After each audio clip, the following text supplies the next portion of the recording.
Okay, we are live on YouTube, and now we are going to be live on Recording. record. Ma'am, the volume is too low. Yes. Yes, Archana ji, please go ahead. Volume. Ashwadan bhai will do the prayer. तो और एक नमस्कार सभी को। और एक त्रिवेणी की meeting में आज हम सब इकट्ठा हुए हैं। आज का टॉपिक जर्नी ऑफ सोल्स। उसके पहले हम शुरू करें। मैं हर्षवर्धन जी आपको प्रार्थना करती हूँ कि प्रार्थना करा यूनिवर्सल प्रेयर। आपको आमंत्रण।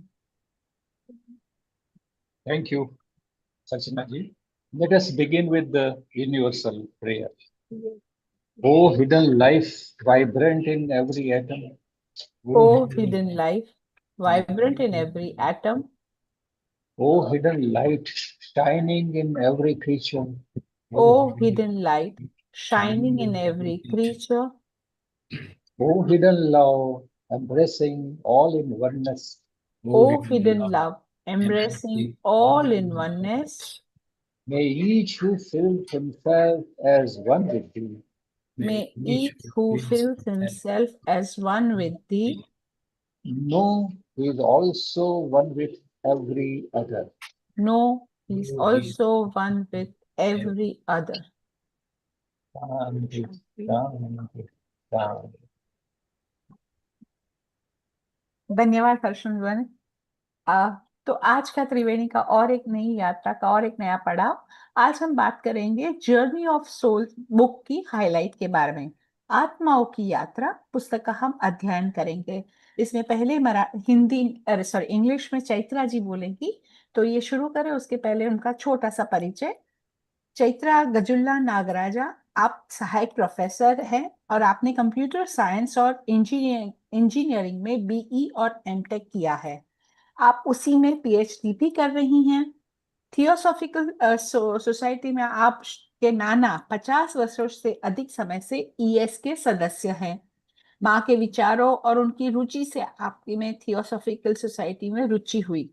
बचपन से ही आप थियोसॉफिकल सोसाइटी के कुछ विषयों का पालन करते हुए आधिकारिक तौर पर 1 दशक से देवलपल्ली में आप सदस्य हैं।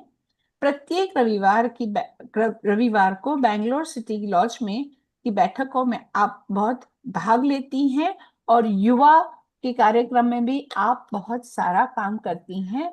और त्रिवेणी में तो आप नए नए विषय पर और नई नई किताबों से आप ज्ञानवर्धन करती हैं। तो चैत्रा जी, you're welcome to say part 1 of Journey of Souls.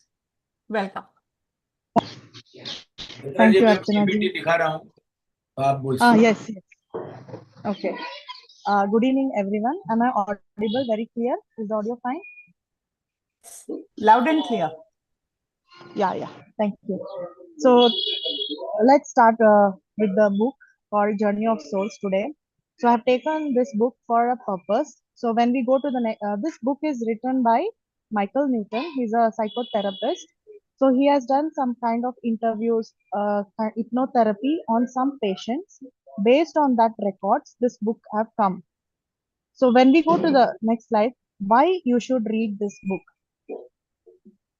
Because you have to think kind of thinking that about life in a deeper perspective to understand why certain experiences and challenges are happening in your life, to learn about what is the idea of karma and life lessons.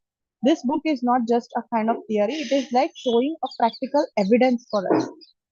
Learn, then it explores the beliefs about what happens after death. It understands, if you want to understand the importance of relationships and soul connections. We have been hearing about this. Some people might have heard about all these relationship connections. If you want to really know what it is, what is the truth, this book is one. To reflect on your purpose and direction in life.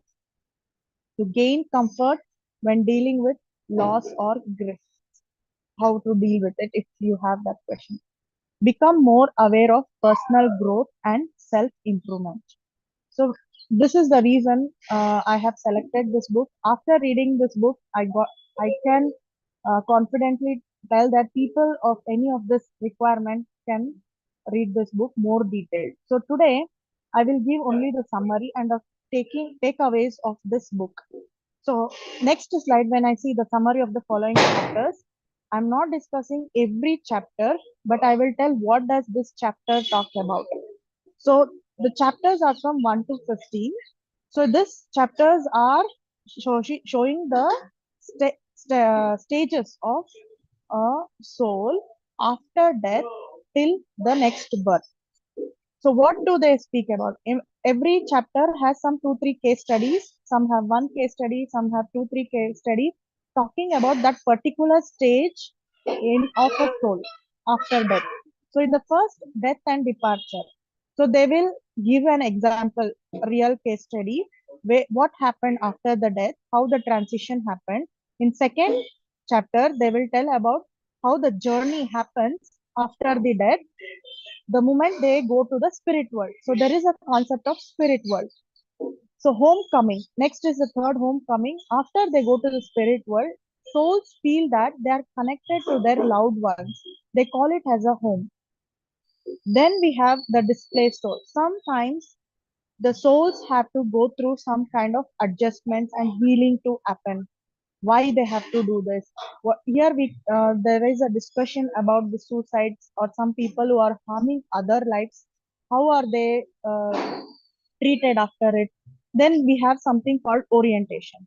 So the soul will go through something called orientation, where the life review happens before death. What all kind of life they had, that review will happen, and self assessment, they check on their own life. Did I do well? Did you do well? Some kind of orientation will be happening. Then we go to transition, preparing for the next stage. So till now we speak about how the life is in the previous birth. Now transition happens for the next stage. So what is it? Before going to next stage, there is a place called placements happening. So we have cluster concepts. What is this cluster? Means the souls are in a group. Soul joins a learning group. That group. So each individual will have a soul group. So what is this group concept?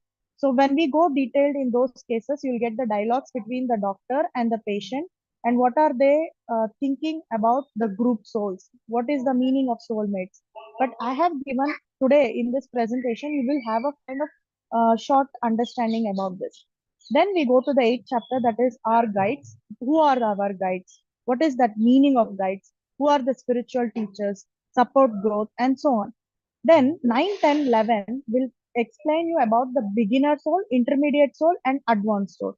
The souls are having different stages, like the growth of the soul. So if it is a beginner soul, the soul is learning some basic life lessons. In intermediate soul, they are developing some responsibility. In advanced soul, they are pursuing a wisdom and a service. So when we see an individual in the physical body, how they are having their life, that can give a kind of clue for us whether they are beginner soul people, intermediate, or advanced soul. We will see all that in those chapters, and no, I will just go through all the chapters like a summary. But here, if you are interested in any of this chapter, you can go and open the book and check on it. This is to give you a review. Then life selection, planning future opportunities. So once the life selection starts, they will know what kind of karma I have done, what life I should take. That planning will happen. Now, next is choosing a new body. What selection of lessons, and okay, suppose I have to learn something. What kind of body I should take? Whether I should have weak body, strong body, all that explanations will be in 13. And 14th is preparation of embarkation, means final preparation before the birth. So we think a lot before getting this birth. So that is in one chapter. Few cases are explained. The souls go to the hypnotherapy, and all those things will be explained here. Next, 15th, the last chapter is birth. After they are born, how their lives will be beginning, how the baby is, how the baby get adjusted to a body. Those things are explained. When we go to the next slide, but there's a Question. Now let's go a little more detailed here. Why are we curious about death? So let's go here. Have you ever wondered where we come from and where we are going? Yes, definitely many might have this question. And also they will, most of the people I've seen, everyone are scared of death. Because of death, they have a fear of, they are not ready to do some extreme things. So there is natural thing that fear of death exists. So different religions and different cultures have different explanations. So all, some say there's no rebirth, some say birth, and so on. Now, next slide. Here, Michael Newton, what he has told is he has given experiences reported by the subjects who are under hypnosis. Now, you may have a question, what is this hypnosis? In this picture, I have given you, I've shown that beta, alpha, theta, and delta. So these are the brain waves. So when you're in conscious state, when I'm talking, when my senses are very conscious, I can see it. That is beta. So this is how our brain waves are very up and down. Next, we go to the alpha stage. The waveforms are little less up and down. Then we have theta and delta, so on. So the subconscious level is the first alpha, theta, and delta. In conscious stage, our waves are beta. So here you can see alertness, conscious awareness, beta. Light hypnotic trance happens in the alpha stage. This is also a meditation. Even when you go to the deep hypnotic and meditation stage, we have something called theta. So delta waves is the last, which is like sleep stage. So next slide, more detailed, are in a table. In this table, you can see in a normal waking state, every day thinking, talking, working, all this happens. In meditative stage and relaxed stage, you have a alpha waves like being deeply relaxed, daydreaming, or absorbed in prayer or meditation. Now, theta is the most important stage for this book, that is hypnotic trance state. Here, Michael Newton have used regressions. Regression, life between life works. So, what is this new word? Maybe some people might have heard. When you go to a psychotherapist, they will give you any kind of regressions. Suppose you have a issue of anger or something at adult age or relationship issue, they will go to that childhood regression, talk about the incidents that have provoked them to behave the way they are. Once Michael Newton suddenly, without his own knowledge, the patient went to the past life regression. So that is past life regression. Some things happening in our life, present, might be due to the reasons of the past lives. And what is this life between lives? Means after death, before the next life, there is a time span, that is life between lives. Means they are at the soul level. He believed that the memories come.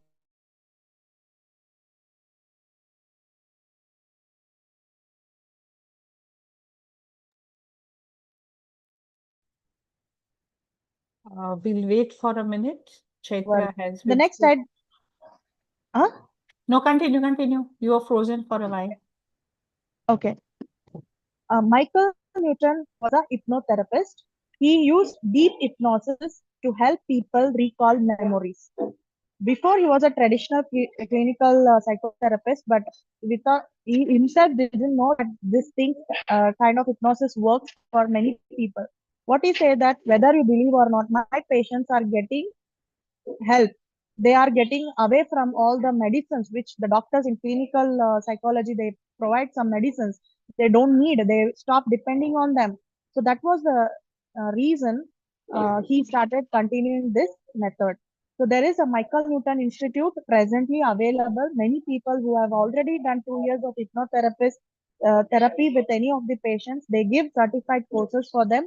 So he talks about life between, and people are getting trained through that. The next slide, when we go, the moment of death according to the subjects. So I have given you the summary of all those chapters, right? So I will take few important concepts to explain them, but not as a chapter. I'm going through as a concept. The moments of death. Moments of death according to the subjects, what they feel. They feel something kind of out of body experience. Feelings are separate from the body. So what is this out of body experience? Long, long ago, like in 1918, there was an about out of the body experience in a explanation in a book. Man is a spirit in by a British psychological researcher J. Arthur Hill. So when Oliver Fox used the same term in his 1920 essays of occult review. So there's a concept of near-death experience from very old times, and it is not new. So even the patient subjects who come to him have felt that the body and the soul is separated. Many reported seeing their own body from the above. So when a person die, they can see their body from another angle. Physical pain seems to disappear that time. If they are suffering, the moment the death happens, so-called death, the physical body pain is removed. Feelings change it from fear to peace and freedom. So after that, everyone felt they are very happy, peaceful, and they are free. The next slide is the tunnel and gateway experience. Here, after death, where do they go? Some subjects are described as a tunnel or a passage. A bright light appeared at the end. The soul keeps going and they can see some kind of a tunnel at the end. They felt drawn towards it. The environment felt peaceful and safe. That is the experience. Now, all the patients, they have their own understanding. So based on their understanding, they have given this explanation. So it is not the exact thing. If we see, maybe I can see some other room with a light. So what the patients have explained, based on that, this book is giving details. The next slide is the displaced soul. In the displaced soul, what is it? According to the subject, they have said that sudden or traumatic death happens, accidents, suicides, or any kind of unexpected deaths. Usually, such people have a strong attachment to people on earth. They have a guilt, a kind of regret, or some unfinished businesses. Such people, they are coming under displaced soul. They have a difficulty to accept that physical life has ended. So these souls are emotionally, temporarily remain attached to the earth before fully integrating into their soul group. Now, I'm telling about soul group. So after they die, they go to a tunnel, and some souls are not ready to come out. That is why you can see some geographically located places are haunted by some people. They call, right. So that is one. Next, we go to the next slide. That is case 10. One example of case 10 is given here. The soul who needed healing. So this has a very central case in this chapter, case 10. The subject had lived a difficult life and committed serious harmful acts. So what happened after death? The soul did not immediately return to normal group activity. It underwent a period of isolation, healing, and reflection. So spiritual teachers, there comes a spiritual teachers concept, help them to understand what happened. The soul eventually rejoined its group after learning from experience. The spirit world does not punish the soul. Instead, the soul receives healing, guidance, education, opportunities to grow. So always we should think that, oh, if I do some mistake, I'll be punished. There is nothing like punishment. It is a karma. Karma is also not a punishment. It is a kind of giving you a chance with the pain or by kind of some challenges. So you will learn from it. So that is what the spirit world doesn't punish the soul. Even if you do anything, it gives you an another chance in a difficult way. Next, in the display soul, there are not only for display soul, for some souls, there is something called healing chambers concept. What is this healing chambers? Here, there will be a restoration area, kind of a warm. Suppose we come from a very hectic day and take a warm bath in shower. That is the feeling. You feel fresh. So the souls enter to this healing chambers to remove some temporary distress and all. So according to subject, they say that distressed souls are surrounded by calming energy, The guides and advanced souls help restore the balance. Some kind of trauma or something which they can remove or brush it off. Such kind of things are healed under the healing chambers. The process is compared to emotional and spiritual rehabilitation. No soul is considered permanently lost. Every soul is viewed as capable of learning and recovery. Then, when we go to the next slide, meeting loved ones and guides. Some subjects have reported that after they die, they have met their loved ones. Some have described that spiritual guides helping them adjust. It's like when you go to a new college, some of your seniors or alumni will come, I will just take you, I will show you the library, something like that, right? So when they go, they die, some loved ones, either their parents or their teacher or their some known friend, colleague, or someone will be there holding a grandparents or someone to welcome at the beginning. But when you are advanced soul, you already have been visiting this world several times. You don't need it. It automatically goes to one stage. These encounters reduce fear and confusion if some loved ones or guides come to them. Just as the students learn in classroom with classmates at similar level, souls learn with companions who have similar spiritual maturity. Next, we see the spirit world and learning. So the souls here, very interesting thing is the cluster form. Though the picture is not exactly what I can describe, this is looking like a Christmas tree, right? One of the subject have explained it that the souls cluster look like a Christmas tree. So soul belongs to a group of other souls. How do they look? So the souls are in white color, some beginner souls, some advanced soul, yellow, green, red, and so on. So there are level change in colors in the souls.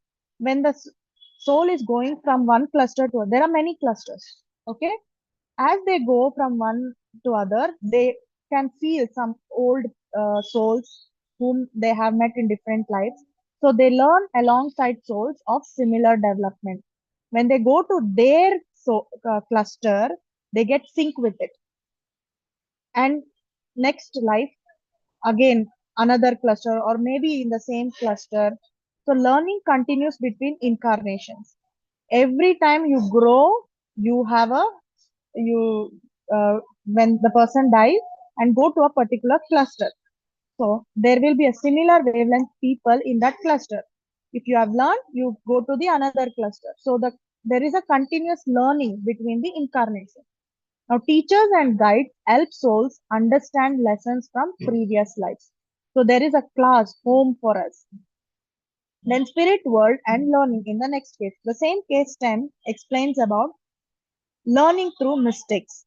A soul who seriously harmed another person, there is one example, in a lifetime, does not receive punishment in the traditional sense. So the punishment is wrong interpretation. It's a regeneration. The soul undergoes private study with the teacher. The moment some crime or something happens, the teacher takes into before orientation, they take, you have done like this. They do a kind of counseling, a separate private study will be there, and later chooses a life where it experiences suffering similar to what it caused others. So learning comes from understanding consequences. The goal is not punishment, but developing empathy and wisdom. Next slide, when we go, the spirit world, what is that spirit world look like? It is like a university, a training center, a community of learning groups. They compare it with this, where the souls, what do they learn? If it is a library, if it is training center or university, what do they learn? They review their past lives, understand mistakes and successes, learn with peers. Who are the peers? The people around us or the soul.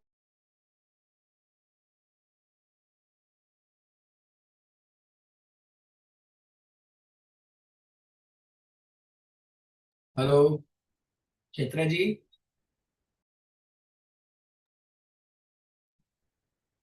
And that how this university looks and so on.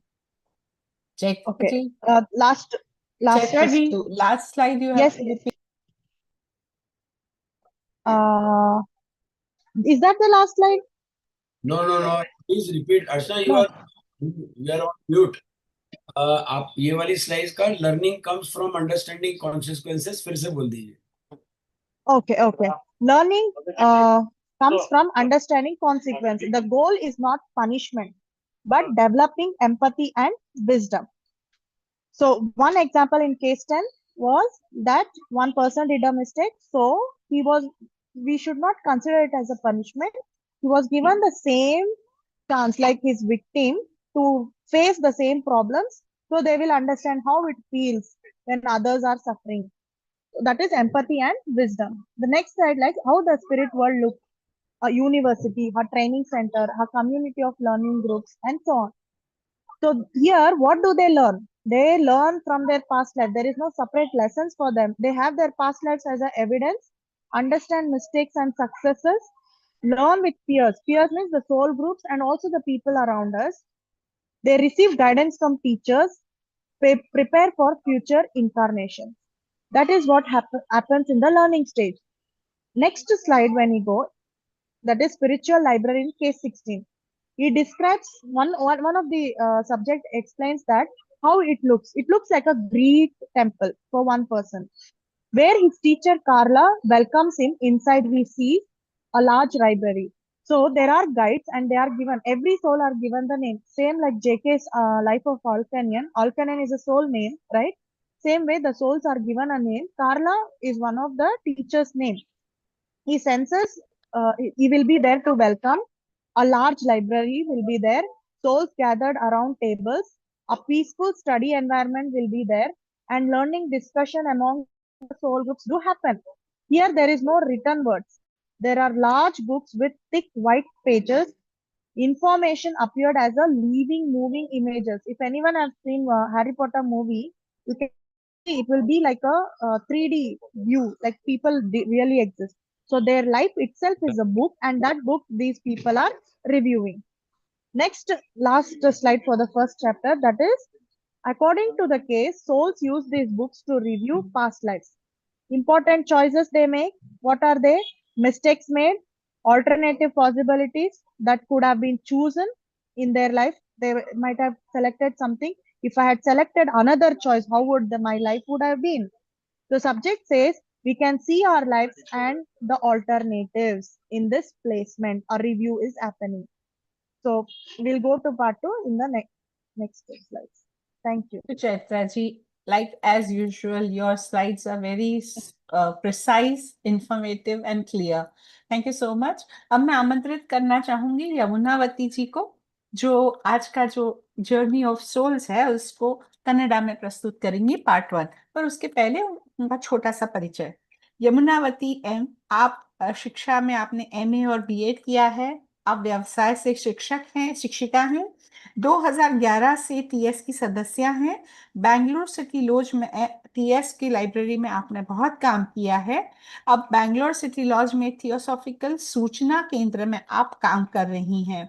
विभिन्न बैठकों में कन्नड़ में theosophical व्याख्यान देने का आपका अनुभव है और त्रिवेणी में एक कन्नड़ा की बहुत ही अच्छा वक्ता की तरह आप आई हैं। तो यमुनावती जी, you're welcome for the part 1 Journey of Souls in Kannada. Thank you ma'am. ಈ ಆನ್ಲೈನ್ ತರಗತಿಯಲ್ಲಿ ಭಾಗವಹಿಸ್ತಿರುವಂತಹ ಎಲ್ಲರಿಗೂ ನನ್ನ ನಮಸ್ಕಾರಗಳು. ಇಲ್ಲಿ ಇವತ್ತಿನ ದಿನ ನಾವು ಆತ್ಮಗಳ ಪಯಣ ಅನ್ನುವಂತಹ ಪುಸ್ತಕದ ಬಗ್ಗೆ ತಿಳಿದುಕೊಳ್ತಾ ಇದ್ದೇವೆ. ಇದನ್ನ ಬರೆದವರು ಮೈಕಲ್ ನ್ಯೂಟನ್ ಅಂತ. ಅವ್ರಿಗೆ ಸಂಮೋಹನ ಕ್ರಿಯೆಯ ಶಕ್ತಿಯನ್ನ ಉಪಯೋಗಿಸಿ ಅವರು ಅನೇಕ ಪ್ರಕರಣಗಳನ್ನ ಅಧ್ಯಯನ ಮಾಡಿ ಅದರ ಮೇಲೆ ಮರಣದ ನಂತರದಿಂದ ಮುಂದಿನ ಜನ್ಮದವರೆಗೆ ಏನೇನು ಅಲ್ಲಿ ಅನುಭವಗಳಾಗುತ್ತೆ ಅನ್ನೋದ್ರ ಬಗ್ಗೆ ನಮ್ಗೆ ತಿಳಿಸ್ಕೊಟ್ಟಿದ್ದಾರೆ. ಮೊದಲನೇದಾಗಿ ಯಾಕೆ ನಾವ್ ಈ ಪುಸ್ತಕವನ್ನ ಓದ್ಬೇಕು ಅನ್ನೋ ಒಂದು ಅಂಶಗಳನ್ನ ತಿಳ್ಕೊಳ್ಳೋಣ. ಜೀವನವನ್ನ ಹೆಚ್ಚು ಆಳವಾದ ದೃಷ್ಟಿಕೋನದಿಂದ ಯೋಚಿಸೋದಕ್ಕೆ ಇದು ನಮ್ಗೆ ಸಹಾಯ ಮಾಡುತ್ತೆ.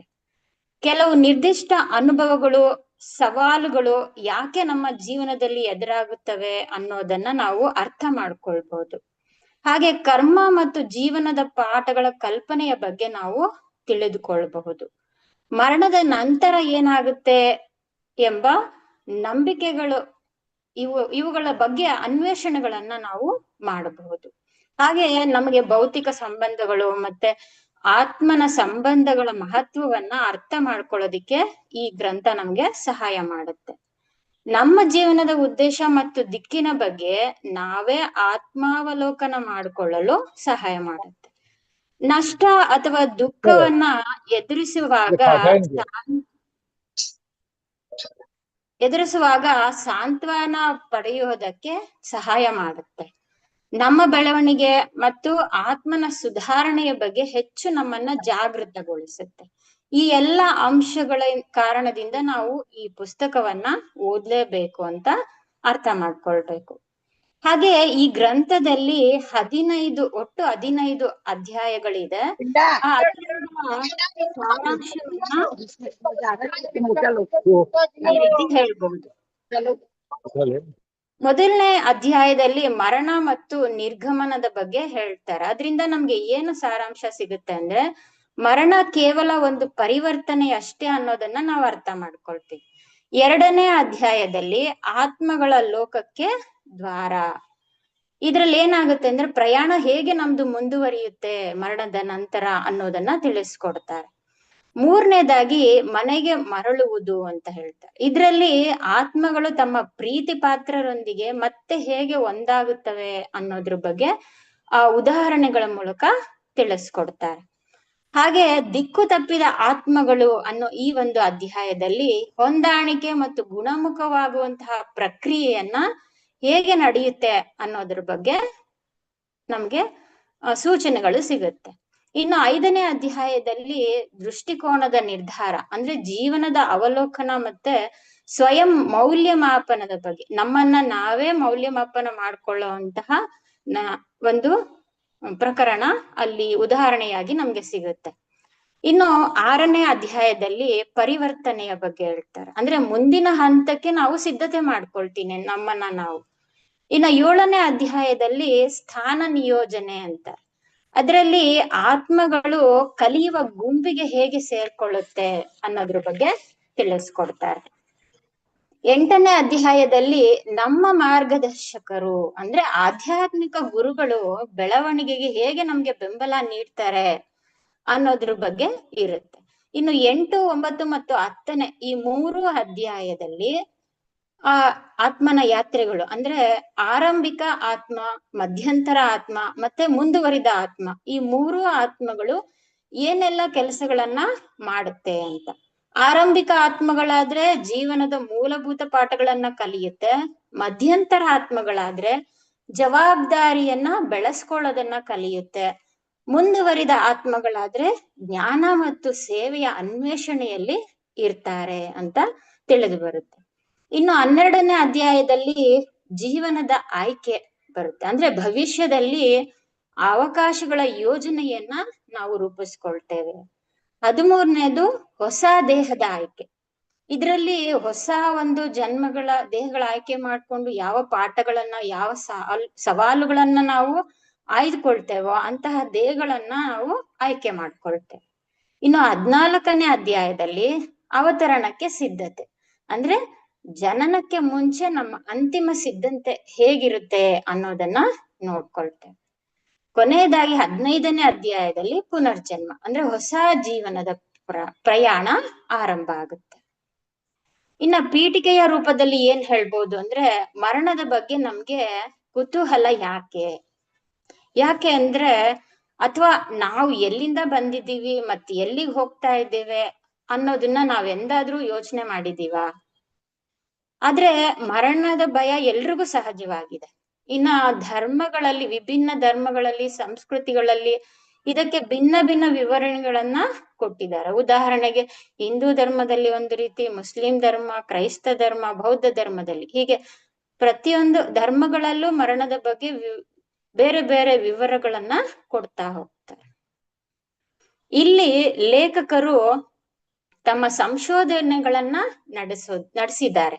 ಅವ್ರು ಹೇಗ್ ನಡೆಸಿದ್ದಾರೆ ಮೈಕಲ್ ನ್ಯೂಟನ್ ಅಂದ್ರೆ, ಈ ಪುಸ್ತಕವು ಸಂಮೋಹನ ಸ್ಥಿತಿಯನ್ನ ಅನೇಕ ಜನರು ಹಂಚಿಕೊಂಡಂತಹ ಅನುಭವಗಳನ್ನ ಅನ್ವೇಷಿಸುತ್ತೆ. ಏನು ಸಂಮೋಹನ ಸ್ಥಿತಿ ಅಂದ್ರೆ ವ್ಯಕ್ತಿಯನ್ನ ನಿದ್ರಾವಸ್ಥೆಗೆ ತಗೊಂಡೋಗಿ ಮತ್ತೊಂದು ಮಾನಸಿಕ ಸ್ಥಿತಿಯಲ್ಲಿ ಅವರನ್ನ ಇರಿಸಿ ಅವರ ಗಮನವನ್ನ ಕೇಂದ್ರೀಕರಿಸಿ ಅವರನ್ನ ನಿಯಂತ್ರಿಸುವಂತಹ ವಿಧಾನ. ಆಗ ಅವರು ಕೊಡುವಂತಹ ಮಾಹಿತಿಗಳನ್ನೆಲ್ಲ ಅದನ್ನ ಕಲೆಕ್ಟ್ ಮಾಡಿ ಅದನ್ನ ಒಂದು ಪ್ರಕರಣ ದಾಖಲೆ ರೂಪದಲ್ಲಿ ಇಟ್ಕೊಳ್ತಾರೆ. ಮೈಕಲ್ ನ್ಯೂಟನ್ ರವರು ಒಬ್ಬ ಸಂಮೋಹನ ಶಾಸ್ತ್ರವನ್ನ ಕಲಿತಂತಹ ಮತ್ತು ಅದರ ಚಿಕಿತ್ಸಕರಾಗಿದ್ರು. ಜನರು ತಮ್ಮ ಹಳೆಯ ನೆನಪುಗಳನ್ನ ನೆನಪಿಸಿಕೊಳ್ಳಲು ಅವರು ಇಂತಹ ಆಳವಾದಂತಹ ಸಂಮೋಹನವನ್ನ ಬಳಸ್ತಾ ಇದ್ರು. ಅನೇಕ ವ್ಯಕ್ತಿಗಳು ಜನ್ಮಗಳ ನಡುವೆ ಜೀವನದ ಬಗ್ಗೆ ಒಂದೇ ರೀತಿಯ ಅನುಭವಗಳನ್ನ ವಿವರಿಸಿದ್ದಾರೆ. ಇದು ಹೇಗೆ ಕೆಲಸ ಮಾಡುತ್ತೆ ಅಂದ್ರೆ ಅನ್ನೋದಕ್ಕೆ ವೈಜ್ಞಾನಿಕ ಕಾರಣವನ್ನು ಅವರು ಕೊಡ್ತಾರೆ. ಮೆದುಳಿನ ಅಲೆಗಳ ಸ್ಥಿತಿ ಅಂತ ಹೇಳ್ತಾರೆ, ಅಂದ್ರೆ ಮೆದುಳಿನ ತರಂಗಗಳು ಅಂತ ಹೇಳಿ. ಉದಾಹರಣೆಗೆ ಬೀಟಾ, ಆಲ್ಟಾ, ತೀಟಾ ಮತ್ತೆ ಡೆಲ್ಟಾ. ಈ ಬೀಟಾ ಅಲೆಗಳು ಜಾಗರೂಕ ಸ್ಥಿತಿಯನ್ನ ಸೂಚಿಸುತ್ತೆ. ಇದು ಉದಾಹರಣೆಗೆ ಸಾಮಾನ್ಯವಾದ ಎಚ್ಚರ ಸ್ಥಿತಿ, ಅಂದ್ರೆ ನಮ್ಮ ದೈನಂದಿನ ಜಾಗೃತ ಚಿಂತನೆಗಳು, ನಮ್ಮ ಮಾತುಕತೆಗಳು, ನಮ್ಮ ಕೆಲಸ, ಇದೆಲ್ಲ ಒಂದು ಬೀಟಾ ಅಲೆಗಳು, ಅದು ವೇವ್ಸ್ ರೀತಿ ಇರುತ್ತೆ. ಇನ್ನ ಎರಡನೇದಾಗಿ ಆಲ್ಫಾ. ಆಲ್ಫಾ ಅಂದ್ರೆ ಶಾಂತ ಧ್ಯಾನ ಸ್ಥಿತಿ, ಅಂದ್ರೆ ಏಕಾಗ್ರತೆಯ ಸ್ಥಿತಿ ಅಂತ ಹೇಳ್ತಾರೆ. ಇದು ಆಳವಾದ ವಿಶ್ರಾಂತಿ ಮತ್ತೆ ಹಗಲುಗನಸು ಕಾಣುವ ಅಥವಾ ಪ್ರಾರ್ಥನೆ, ಧ್ಯಾನದಲ್ಲಿ ಮುಳುಗಿರೋದನ್ನ ಸೂಚಿಸುತ್ತೆ. ಇದು ಮೊದಲನೇದಕ್ಕಿಂತ ಇನ್ನೊಂದ್ ಸ್ವಲ್ಪ ಸ್ಲೋ ಆಗಿ ಇರುತ್ತೆ. ಇನ್ನು ಮೂರನೇದು ತೀಟಾ.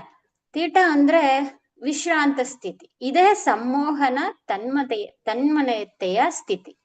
ಅಂದ್ರೆ ನ್ಯೂಟನ್ ಅವರು ಪೂರ್ವ ಜನ್ಮದ ನೆನಪುಗಳನ್ನ ಹೊರತರಲು ಬಳಸಿದಂತಹ ಸ್ಥಿತಿ ಇದೆ ತೀಟಾ. ಇಲ್ಲಿ ನೆನಪುಗಳು ಹೆಚ್ಚು ಸುಲಭವಾಗಿ ನಮ್ಗೆ ಲಭ್ಯವಾಗುತ್ತೆ. ಅದರಿಂದ ಅನುಭವಗಳನ್ನ ನಾವು ಅವರ ಅನುಭವಗಳನ್ನ ಶೇಖರಿಸಬಹುದು. ಇನ್ನು ಕೊನೆಯದಾಗಿ ಡೆಲ್ಟಾ ಅಂತ ಹೇಳ್ತಾರೆ. ಡೆಲ್ಟಾ ಇದು ಗಾಢ ನಿದ್ರೆಯ ಸ್ಥಿತಿ, ಅಂದ್ರೆ ಆಳವಾದ ನಿದ್ರೆಯ ಸ್ಥಿತಿ. ಇಲ್ಲಿ ಕನಸಿಲ್ಲದ ನಿದ್ರೆ ಅಂತ ಹೇಳ್ಬೋದು, ಮತ್ತೆ ಸುಪ್ತಾವಸ್ಥೆಯ ವಿಶ್ರಾಂತ ಸ್ಥಿತಿ. ಇವುಗಳಿಂದ ಏನ್ ಮಾಡ್ತಾರೆ, ಆ ಪ್ರಕರಣಗಳನ್ನ ವೈಜ್ಞಾನಿಕವಾಗಿ ಅಧ್ಯಯನವನ್ನ ಮಾಡ್ತಾರೆ. ಇನ್ನು ವ್ಯಕ್ತಿಗಳ ಪ್ರಕರಣ ಮರಣದ ಆ ಸಮಯದಲ್ಲಿ ಹೇಗಿತ್ತು ಅಂದ್ರೆ ಅವ್ರು ಹೇಳ್ಕೊಳ್ಳೋ ಅನುಭವಗಳು ಪ್ರಕರಣದಲ್ಲಿ ಬರುವಂತಹದ್ದು ದೇಹದಿಂದ ತಾವು ಪ್ರತ್ಯೇಕವಾಗಿರುವಂತೆ ಅವರಿಗೆ ಭಾಸವಾಗಿದೆ ಅಂತ ವ್ಯಕ್ತಿಗಳು ವಿವರಿಸ್ತಾರೆ. ಅನೇಕರು ತಮ್ಮ ದೇಹವನ್ನ ಮೇಲಿನಿಂದ ತಾವೇ ನೋಡಿದ್ದಾಗಿ ವರದಿಯನ್ನ ಮಾಡಿದ್ದಾರೆ. ದೈಹಿಕ ನೋವು ಸಂಪೂರ್ಣವಾಗಿ ಮಾಯ ಆಗಿದೆ ಅಂತ ಅವ್ರಿಗೆ ಅನ್ನಿಸ್ತಾ ಇದೆ. ಯಾವುದೇ ರೀತಿಯ ದೈಹಿಕ ನೋವುಗಳು ಆ ಸಮಯದಲ್ಲಿ ಅವ್ರಿಗೆ ಆಗಿಲ್ಲ. ಹಾಗೆ ಭಾವನೆಗಳು ಭಯ, ಬಂಧನದಿಂದ ಕೂಡಿರೋದರ ಬದಲಾಗಿ ಶಾಂತಿ ಮತ್ತು ಸ್ವಾತಂತ್ರ್ಯಕ್ಕೆ ಬದಲಾಗಿರೋದನ್ನ ಅವರು ಅನುಭವಗಳ ಮೂಲಕ ವ್ಯಕ್ತಪಡಿಸಿದ್ದಾರೆ. ಇನ್ನು ಕೆಲವರು ಸುರಂಗ ಮತ್ತು ದ್ವಾರದ ಅನುಭವವನ್ನ ವ್ಯಕ್ತಪಡಿಸಿದ್ದಾರೆ. ಅನೇಕ ವ್ಯಕ್ತಿಗಳು ಒಂದು ಸುರಂಗ ಅಥವಾ ಹಾದಿಯನ್ನ ವಿವರಿಸಿದ್ದಾರೆ. ಅದರ ಕೊನೆಯಲ್ಲಿ ಒಂದು ಪ್ರಕಾಶಮಾನವಾದ ಬೆಳಕು ಕಾಣಿಸಿಕೊಂಡಿದ್ದರ ಅನುಭವವನ್ನ ಅವರು ಹಂಚಿಕೊಂಡಿದ್ದಾರೆ. ಅವರು ಅದರತ್ರ ಆಕರ್ಷಿತರಾದಂತೆ ಅವರು ಅನುಭವಗಳನ್ನ ವ್ಯಕ್ತಪಡಿಸಿದ್ದಾರೆ. ಅಲ್ಲಿ ವಾತಾವರಣ ಅತ್ಯಂತ ಶಾಂತಯುತ ಮತ್ತೆ ಸುರಕ್ಷಿತವಾಗಿದೆ ಎಂದು ಹೇಳ್ಕೊಂಡಿದ್ದಾರೆ. ಇನ್ನ ಯಾವುದು ಆತ್ಮನ ಸ್ಥಾನವನ್ನ ಬದಲಾಯಿಸುತ್ತೆ ಅಂದ್ರೆ ತನ್ನ ಗುಂಪಿನಿಂದ ಯಾವುದು ನಮ್ಮನ್ನ ಬೇರ್ಪಡಿಸುತ್ತೆ ಅಂದ್ರೆ ಅದಕ್ಕೆ ಕಾರಣ ಏನು ಅಂದ್ರೆ ಆಕಸ್ಮಿಕ ಅಥವಾ ಆಘಾತಕಾರಿ ಸಾವುಗಳು. ಇದು ನಮ್ಮನ್ನ ನಮ್ಮ ಸ್ಥಾನದಿಂದ ಬೇರೆ ಕಡೆಗೆ ನಮ್ಮನ್ನ ಬದಲಾಯಿಸುತ್ತೆ, ಬೇರೆ ಗುಂಪಿಗೆ ಹೋಗುವಂತಹ ಒಂದು ಅವಕಾಶಗಳು ಅಥವಾ ಆ ಪರಿಸ್ಥಿತಿ ನಮ್ಗೆ ಉಂಟಾಗುತ್ತೆ. ಈಗ ಯಾಕೆ ಈ ತರ ಆಗುತ್ತೆ, ಕಾರಣ ಏನು ಅಂದ್ರೆ ಭೂಮಿಯ ಮೇಲಿರೋ ಜನರ ಬಗ್ಗೆ ಅವ್ರಿಗೆ ತುಂಬಾ ಬಲವಾದ ವ್ಯಾಮೋಹ ಇರುತ್ತೆ, ಅಥವಾ ಕೆಲವರಿಗೆ ಅಪರಾಧದ ಪ್ರಜ್ಞೆ ಇರಬಹುದು, ಪ್ರಾಯಶ್ಚಿತ್ತ ಇರಬಹುದು, ಅಥವಾ ತಾವು ಮಾಡದೆ ಅಪೂರ್ಣವಾಗಿ ಉಳಿದಂತಹ ಕೆಲಸಗಳ ಬಗ್ಗೆ ವ್ಯಾಮೋಹ ಇರಬಹುದು. ಹೀಗೆ ಸ್ಥೂಲ ಜೀವನ ಕೊನೆಗೊಂಡಿದೆ ಅನ್ನೋದನ್ನ ಅವ್ರಿಗೆ ಒಪ್ಕೊಳ್ಳೋಕ್ಕೂ ಸಹ ತುಂಬಾ ತೊಂದರೆಗಳು ಆಗುತ್ತೆ. ಈ ಆತ್ಮಗಳು ತಮ್ಮ ಆತ್ಮನ ಗುಂಪನ್ನ ಸಂಪೂರ್ಣವಾಗಿ ಸೇರುವ ಮೊದಲು ತಾತ್ಕಾಲಿಕವಾಗಿ ಭೂಮಿಗೆ ಭಾವನಾತ್ಮಕವಾಗಿ ಅಂಟ್ಕೊಂಡಿರುತ್ತೆ. ತಮ್ಮ ಲೋಕಗಳಿಗೆ ಪ್ರಾರಂಭದಲ್ಲೇ ಅವು ತೆರಳೋಕೆ ಸಾಧ್ಯ ಆಗಲ್ಲ. ಆದ್ರಿಂದ ಅವು ಎಲ್ಲಿಗೆ ಹೋಗುತ್ತೆ ಅಂದ್ರೆ ಗುಣಮುಖವಾಗಬೇಕಾಗಿದ್ದಂತಹ ಆತ್ಮನ ಆ ಒಂದು ಸ್ಥಳಗಳಿಗೆ ಹೋಗುತ್ತೆ. ಈಗ ಒಬ್ಬ ವ್ಯಕ್ತಿ ಕಷ್ಟಕರವಾದ ಜೀವನವನ್ನ ನಡೆಸಿದ್ದು ಮತ್ತು ಗಂಭೀರವಾದ ಹಾನಿಕಾರಕ ಕೆಲಸಗಳನ್ನ ಮಾಡಿದ್ನು ಅಂತ ಅನ್ಕೊಂಡ್ರೆ ಅದೇನಾಗುತ್ತೆ, ಅಲ್ಲಿ ಅವ್ರಿಗೆ ಗುರುಗಳು ಮತ್ತು ಮಾರ್ಗದರ್ಶಕರು ಅವರ ಹಿಂದಿನ ಜನ್ಮಗಳ ಪಾಠಗಳನ್ನ ಮರಣದ ನಂತರ ಅವ್ರು ಏನಾಗ್ತಾರೆ ಅಂತಹ ಆತ್ಮಗಳಂದ್ರೆ, ಆ ಆತ್ಮವು ತಕ್ಷಣವೇ ಸಾಮಾನ್ಯ ಗುಂಪಿನ ಚಟುವಟಿಕೆಗೆ ಮರಳೋದಿಲ್ಲ. ಅದು ಒಂದು ಏಕಾಂತ ಸ್ಥಿತಿಗೆ ಹೋಗಿ ಗುಣಮುಖವಾಗುವಂತಹ ಮತ್ತು ಆತ್ಮಾವಲೋಕನ ಮಾಡ್ಕೊಳ್ಳುವಂತಹ ಅವಧಿಗೆ, ಆ ಒಂದು ಸಮಯಕ್ಕೆ ಅವು ಒಳಗಾಗುತ್ತೆ. ಆಧ್ಯಾತ್ಮಿಕ ಗುರುಗಳು ಅದನ್ನ ಏನಾಯ್ತು ಅನ್ನೋದನ್ನ ಅರ್ಥ ಮಾಡ್ಕೊಳ್ಳಕ್ಕೆ ಅವ್ರಿಗೆ ಸಹಾಯವನ್ನು ಸಹ ಮಾಡ್ತಾರೆ. ಅಂದ್ರೆ ಇದನ್ನ ನಾವು ಶಿಕ್ಷೆ ಅಂತ ತಗೊಳ್ಬಾರ್ದು. ಆತ್ಮದ ಲೋಕದಲ್ಲಿ ಶಿಕ್ಷೆ ಅನ್ನೋದು ಇಲ್ಲ.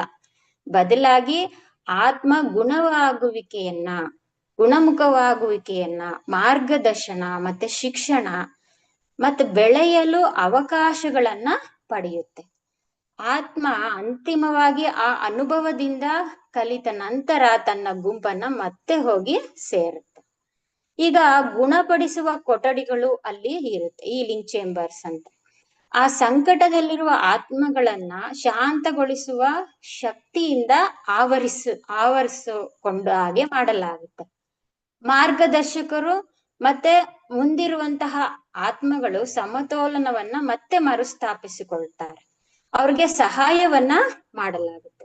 ಉದಾಹರಣೆಗೆ ನಾವ್ ಇದನ್ನ ಲೆಡ್ಬಿಟರ್ ಅವರ ಪುಸ್ತಕ ಅದೃಶ್ಯ ಸಹಾಯಕರು ಅನ್ನೋದ್ರಲ್ಲಿ ಇಂತಹ ಉದಾಹರಣೆಗಳನ್ನ ನಾವು ನೋಡಿದ್ದೇವೆ. ಈ ಪ್ರಕ್ರಿಯೆಯನ್ನ ಭಾವನಾತ್ಮಕವಾಗಿ ಮತ್ತೆ ಆಧ್ಯಾತ್ಮಿಕ ಪುನರ್ವಸತಿಯ ಕೇಂದ್ರಗಳಾಗಿ ಹೋಲಿಸ್ತಾರೆ. ಅಂದ್ರೆ ಅಲ್ಲಿ ಟ್ರೀಟ್ಮೆಂಟ್, ಅವ್ರಿಗೆ ಚಿಕಿತ್ಸೆಯನ್ನ ಕೊಟ್ಟು ಅವ್ರಿಗೆ ಅಲ್ಲಿಂದ ಅವರ ಯಾವ ಸ್ಥಾನ ಅವ್ರಿಗೆ ಇರುತ್ತೆ ಆ ಸ್ಥಾನಕ್ಕೆ ಅವ್ರನ್ನ ಮರಳಿ ಕರ್ಕೊಂಡು ಬರೋದು. ಯಾವ ಆತ್ಮವೂ ಸಹ ಶಾಶ್ವತವಾಗಿ ಕಳೆದು ಹೋಗೋದಿಲ್ಲ. ಅದನ್ನ ತಪ್ಪು ಅಂತ ಹೇಳಿ ಪರಿಗಣಿಸಲಾಗುತ್ತೆ. ಪ್ರತಿ ಆತ್ಮಕ್ಕೂ ಸಹ ಕಲಿಯುವಿಕೆ ಮತ್ತು ಚೇತರಿಸಿಕೊಳ್ಳುವಿಕೆಯ ಸಾಮರ್ಥ್ಯವಾಗಿದೆ ಎಂದು ನಾವು ನೋಡ್ಬೇಕಾಗುತ್ತೆ. ಇನ್ನು ಆತ್ಮಗಳು ಮರಣಾನಂತರ ಪ್ರೀತಿ ಪಾತ್ರರನ್ನ ಮತ್ತೆ ಮಾರ್ಗದರ್ಶಕರನ್ನ ಭೇಟಿಯಾಗುತ್ತವೆ ಎಂದು ತಿಳಿದು ಬಂದಿದೆ. ಅನೇಕ ವ್ಯಕ್ತಿಗಳು ತಮ್ಮ ಪ್ರೀತಿ ಪಾತ್ರರು ಮತ್ತು ತಮ್ಮ ಸ್ವಾಗತಿಸದಕ್ಕಾಗಿ ಕಾಯ್ತಾ ಇರ್ತಾರೆ ಅವರು ನಮ್ಗೆ ಅಂತ ಹೇಳಿ ವರದಿ ಮಾಡಿದ್ದಾರೆ. ಕೆಲವು ಆಧ್ಯಾತ್ಮಿಕ ಮಾರ್ಗದರ್ಶಕರು ಹೊಸ ವಾತಾವರಣಕ್ಕೆ ಹೊಂದಿಕೊಳ್ಳೋದಕ್ಕೆ ಸಹಾಯ ಮಾಡಿದ್ದನ್ನು ಸಹ ವಿವರಿಸಿದ್ದಾರೆ. ಈ ಭೇಟಿಗಳು ಅವರಲ್ಲಿದ್ದಂತಹ ಭಯ ಮತ್ತೆ ಗೊಂದಲಗಳನ್ನ ಕಡಿಮೆ ಮಾಡಿದೆ. ಅಂದ್ರೆ ಮರಣದ ಬಗ್ಗೆ ನಾವು ಯಾವ ರೀತಿಯ ಭಯವನ್ನ ಗೊಂದಲವನ್ನ ಇಟ್ಕೊಳ್ಳೋ ಅವಶ್ಯಕತೆ ಇಲ್ಲ ಅನ್ನೋದು ಇಂತಹ ಪ್ರಕರಣಗಳಿಂದ ನಮ್ಗೆ ಗೊತ್ತಾಗ್ತಾ ಇದೆ. ಇನ್ನು ಆತ್ಮಲೋಕ ಮತ್ತು ಕಲಿಕೆ. ಆತ್ಮಲೋಕಗಳು ನಿರ್ದಿಷ್ಟ ಆತ್ಮನ ಗುಂಪುಗಳಿಗೆ ಸೇರ್ಕೊಳ್ಳುತ್ತೆ. ಅಂದ್ರೆ ಅವರ ಅಭಿರುಚಿ ಜೀವನ ಕ್ರಮಕ್ಕೆ ತಕ್ಕಾದಂತಹ ಗುಂಪುಗಳಿಗೆ ಸೇರ್ಕೊಳ್ತವೆ. ಅವು ತಮ್ಮದೇ ಆದಂತಹ ಬೆಳವಣಿಗೆಯನ್ನ ಹೊಂದಿರುವಂತಹ ಇತರ ಆತ್ಮಗಳೊಂದಿಗೆ ಕಲಿಯುತ್ತವೆ. ಇದು ಹೇಗೆ ಅಂದ್ರೆ ವಿದ್ಯಾರ್ಥಿಗಳು ತಮ್ಮದೇ ಮಟ್ಟದ ಸಹಪಾಠಿಗಳೊಂದಿಗೆ ತರಗತಿಯಲ್ಲಿ ಕಲಿಯೋ ರೀತಿಯಲ್ಲಿ.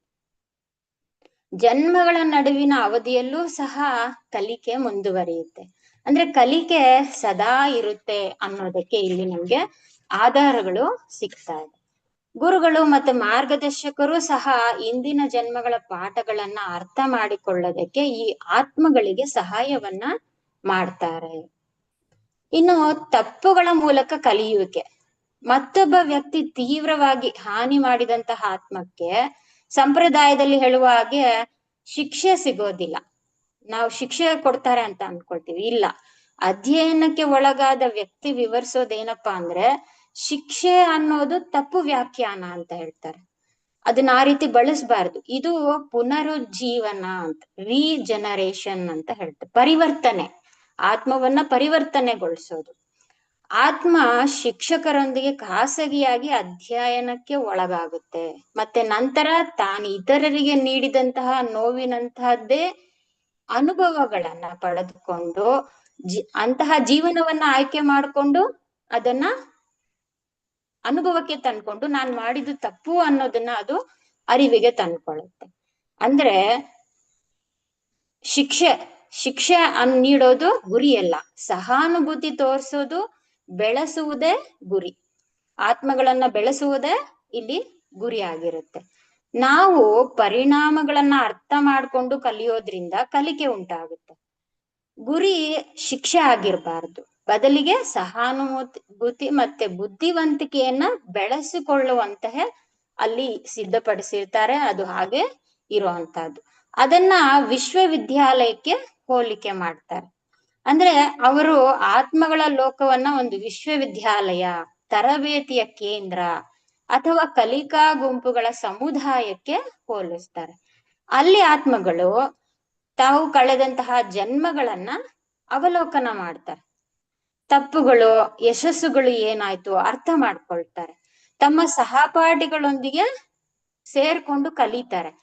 ಮುಂದೆ ಭವಿಷ್ಯದ ಜನ್ಮಗಳಿಗೆ ಸಿದ್ಧರಾಗ್ತಾರೆ.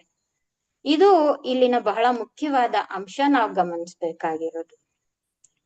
ಇನ್ನು ಕೇಸು 16 ಪ್ರಕರಣ 16ರಲ್ಲಿ ಅವ್ರು ಹೇಳೋ ಹಾಗೆ ಆಧ್ಯಾತ್ಮಿಕ ಗ್ರಂಥಾಲಯಗಳಿರುತ್ತೆ, ಯಾವುದೇ ಬರೆದ ಪದಗಳಿರೋದಿಲ್ಲ ಅಂತ ಹೇಳ್ತಾರೆ. ದಪ್ಪನೆಯ ಬಿಳಿಯ ಪುಟಗಳಿರುವ ದೊಡ್ಡ ಪುಸ್ತಕಗಳಿರುತ್ತೆ, ಅಲ್ಲಿ ಮಾಹಿತಿ ಜೀವಂತವಾಗಿರುತ್ತೆ ಅಂತ ಹೇಳ್ತಾರೆ.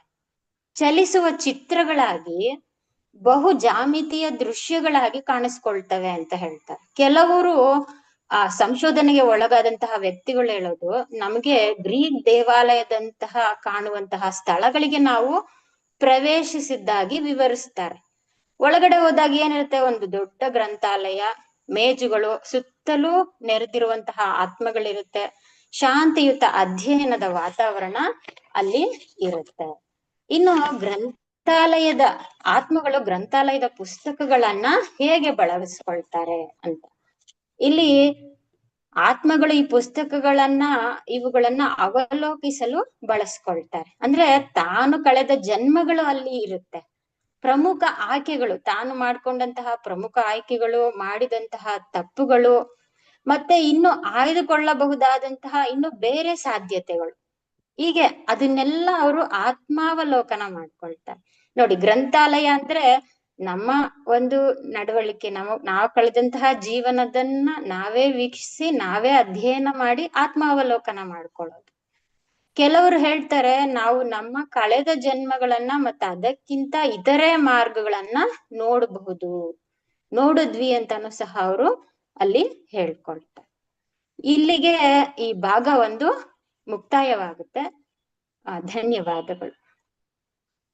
थैंक यू यमुनावती जी, बहुत ही लिरिकली आपने कन्नड़ा में समझाया। आई एम श्योर सबको समझ ही आया होगा। बहुत अच्छी प्रवक्ता तैयार हो रही हैं। और अब मैं आमंत्रित करनी चाह रही हूँ सिमी सावलानी जी से, जो जर्नी ऑफ सोल का भाग पहला हिंदी में प्रस्तुत करेंगी, मगर उनके पहले से उनका छोटा सा परिचय। सिमी जी, आप बीकॉम और एलएलबी है, और उसके उपरांत आप प्रमाणित प्राणिक हीलर और बेसिक प्राणिक हीलिंग कोर्स की ट्रेनर हैं। आप लायंस क्लब में प्राणिक हीलिंग के जिला अध्यक्ष और Lions club of Bombay Malad में तृतीय उपाध्यक्ष हैं। और आपको रचनात्मक लेखन के लिए आंतक कॉलेजिएट प्रतियोगिता में प्रथम इनाम मिला था। और अब आप त्रिवेणी में एक हिंदी की अच्छी प्रवक्ता उभर कर आ रही हैं, तो आप जर्नी ऑफ सोल का पहला भाग हिंदी में प्रस्तुत करें। अमन। हाँ सिमी जी, मैं स्लाइड बताता जाऊंगा, आप नेक्स्ट बोलते जाना बस। Thank you. शुभ संध्या। Journey of souls by Michael Newton, आत्माओं की यात्रा, इस किताब की चर्चा अब हिंदी में करेंगे। आपको यह किताब क्यों पढ़नी चाहिए, चलिए सुनते हैं। जिंदगी को एक गहरे नजरिए से देखें, समझें कि कुछ खास अनुभव और चुनौतियां क्यों आती है। कर्म और जिंदगी के सबक के बारे में जानें। मौत के बाद क्या होता है, इस बारे में मान्यताओं को जानें। रिश्तों और आत्मा के जुड़ाव की अहमियत को समझें। अपनी जिंदगी के मकसद और दिशा पर विचार करें। किसी नुकसान या दुख का सामना करते समय सुकून पाएं। अपनी पर्सनल ग्रोथ और खुद को बेहतर बनाने के बारे में जागरूक बने। इस सत्र सभा में हम जर्नी ऑफ सोल्स के इन अध्यायों के सारांश पर वार्तालाप करेंगे। पहला, मृत्यु और प्रस्थान। मृत्यु एक बदलाव है। दूसरा, आध्यात्मिक दुनिया का द्वार, यात्रा जारी रहती है। तीसरा, घर वापसी, आत्माएं अपनों से फिर मिलती हैं। चौथा, विस्थापित आत्मा, तालमेल बिठाना और ठीक होना। पांचवा, ओरिएंटेशन, जीवन की समीक्षा और आत्म मूल्यांकन। छठवा, बदलाव, अगले चरण की तैयारी। सातवां, नियुक्ति, आत्माएं सीखने वाले समूह में शामिल होती हैं। आठवां, हमारे मार्गदर्शक, आध्यात्मिक गुरु विकास में मदद करते हैं। नौवां, शुरुआती आत्मा, जीवन के बुनियादी सबक सीखना। 10वां, मध्यवर्ती आत्मा, जिम्मेदारी का विकास। 11वां, उन्नत आत्मा, ज्ञान और सेवा की ओर बढ़ना। 12वां, जीवन का चयन, भविष्य के अवसरों की योजना बनाना। 13वां, नया शरीर चुनना, सबक और चुनौतियों का चयन। 14, शुरुआत की तैयारी, जन्म से पहले की अंतिम तैयारी। 15वां, पुनर्जन्म, जीवन की नई यात्रा की शुरुआत। प्रस्तावना। हम मृत्यु के बारे में उत्सुक क्यों होते हैं? क्या आपने कभी सोचा है कि हम कहां से आते हैं और कहां जाते हैं? मृत्यु का भय स्वाभाविक है। विभिन्न धर्मों और संस्कृतियों में इसके अलग अलग स्पष्टीकरण हैं। यह पुस्तक सम्मोहन के दौरान बताए गए अनुभवों का विश्लेषण करती है। आइए जानते हैं कि लेखक ने अपनी शोध कैसे की। मस्तिष्क तरंग स्थिति, ब्रेन वेव्स। न्यूटन क्या कहते हैं? आसान व्याख्या, इस स्थिति में हमारी अवस्था क्या होती है? पहला वाला है बीटा। इसमें न्यूटन कहते हैं कि हम सामान्य जागृत अवस्था में रहते हैं और हमारी स्थिति हर दिन सतर्क रहकर सोचना, बात करना और काम करना। दूसरा, अल्फा स्टेट। न्यूटन क्या कहते हैं? आरामदायक ध्यान मग्न अवस्था। हमारी स्थिति कैसी है? जैसे कि बहुत ज्यादा आराम महसूस करना, दिन में सपने देखना या प्रार्थना या ध्यान में खो जाना। तीसरा, थेटा। न्यूटन क्या कहते हैं? सम्मोहक समाधि की अवस्था। इसमें हमारी स्थिति कैसी है? यह वह अवस्था थी जिसका इस्तेमाल न्यूटन रिग्रेशन और जीवन के बीच के जीवन, लाइफ बिटवीन लाइफ्स वाले काम के लिए करते थे। उनका मानना था कि इस अवस्था में यादें ज्यादा आसानी से याद आती है। चौथा, डेल्टा। न्यूटन क्या कहते हैं? गहरी नींद की अवस्था। हमारी इसमें स्थिति कैसी है? बिना सपनों की नींद और बेहोशी की हालत में आराम। माइकल न्यूटन एक हिप्नोथेरेपिस्ट थे। वे लोगों को पुरानी यादें याद दिलाने के लिए गहरे हिप्नोसिस का इस्तेमाल करते थे।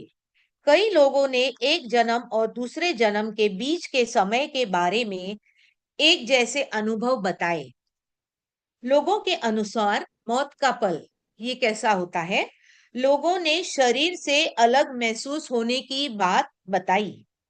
कई लोगों ने ऊपर से अपना ही शरीर देखने की बात कही।